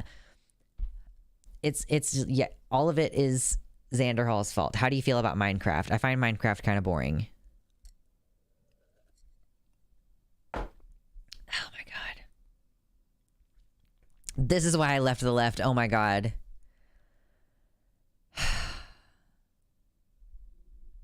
Then you and Xander might not see eye to eye. We're friendly. I've sent him, I could kind of tell that stuff was weird between him and Lonnie before, and I would message him every once in a while and just be like, hey man, I hope things are going okay, just because I wanted him to feel like there were some positive and supportive people around. I get the sense that maybe, I think like maybe Vosh and Xanderhal think that I'm more critical of them than I am. I kind of wonder if people on the dirtbag left side of things, maybe if they still see me as being more adjacent to the woke scold SJWs, even though I am like completely disavowing those people. How do we get a reputation for not being like that anymore? Because I really do have a feeling like people perceive me that way still. I do not feel angry. I feel, oh no, Creeper blew me up. Oh no, a man. No, I know that you meant because he really loves Minecraft. I know. That was a domestic abuse situation. Xan was criminally mistreated, and then his fellow leftists slandered him online. Yeah, I'm pretty upset about how people responded to that situation. And yeah, he was 19 when they started dating. He's had to learn hard lessons while everyone shits on him all the time. Yeah. I think he's a good guy overall, and I think it's really shit that people just consistently treat him the way that they do. Man, Demon Mama's got 277 people watching. I'm so looking forward to having like about 100. I think that's going to be so great, is having about 100 people watching on our like consistent chill streams. But you know what? 32 is a pretty good number of people to just be here like, what's up? I want to hang out with you. It's kept things going pretty consistent. I'm excited. Our growth has been gradual and continues, and I'm excited. I am not ready to talk about it yet, but I'm going to be making an announcement soon about some change that's going to happen on the channel and in my life. If you are a patron, then you may already have an inkling of what that is, because I have talked about it on Patreon, patron-only vlog at number $3 level. So yeah, stuff is about to get shaken up quite a bit in my life, to be honest. Steady like the beating of a dragon's wings. True. We're just like on a steady incline. We're doing pretty good together. Poor Xan had bullies online and in his own house to deal with. Honestly, like, I don't want to be like, oh, pity party Xan or anything like that. I don't want him to think that I feel that way toward him if he so happens to see this content at some point in the future. I just think objectively he was taken advantage of, and it's very shitty that people treat him the way that they do. Excuse me. These guys aren't really leftists. They're people with reactionary mindsets that get easily duped by bad actors in marginalized spaces because thinking critically would require you to disavow and criticize your marginalized peers for their terrible behavior. Like, I really don't respect when people are like, I can't disagree with a trans person because I'm cis. Like, no, I definitely think that you should respect a trans person's expertise on certain things, but not like, I don't know, not just like assuming that they cannot be wrong. Like, there are people who are not well versed in queer theory. There are people who do not keep up with what's going on. Like, are you gonna like defer to someone who says that transvestite is the most appropriate term to use and that they are allowed to call other people a transvestite because that's the correct term as far as they're concerned? Like, I'm not saying like call that person a horrible person, but I'm just saying like you can't let that person be the leader of like what you think is appropriate for how to interact within the trans community. Anyway, that was really frustrating and pretty upsetting. Is transvestite because I like to sound like an octogenarian. That's a good reason to say transvestite. I'm a sweet transsexual from or transvestite from transsexual Transylvania, or however the line goes. It's been a long time since I watched Rocky Horror Picture Show, and I'm getting very tired. I say transvestite because I love Tim Curry. Exactly. So basically, fuck DJ Mule. This guy is like such a fucking soy face. And like a victim blamey, gaslighty Darvo bullshit fuckhole. Like, I'm really unimpressed. This is like the worst knockoff Simon Whistler I've ever seen. You know what I mean? Like, easily the worst knockoff. This is the Wish version of Simon Whistler. Terrible. Zan's not perfect for sure, but this was a hit piece. It makes Noah's video look thoughtful. At the very least, I don't think Noah is malicious. Yeah. Well, my lovelies, tomorrow morning or tomorrow afternoon, I am going to be streaming again. So like Fridays at noon instead of Sundays at noon for the next couple of months at least. So that's my plan. And because of that, I'm going to go ahead and drop off here so that I can get my dinner and get my rest and be ready to see you again on very short notice. I don't usually do like 2 days in a row type of thing. So thank you all for coming to hang out. Thank you for the likes and the comments and the subscribes. Oh, we have 69 likes right now. That's a pretty sexy way to end the stream. So yeah, I appreciate you all, and I will see you tomorrow morning/afternoon for the European time zone stream. Thank you. Thank you very much, and good night. Goodbye. So long. Goodbye.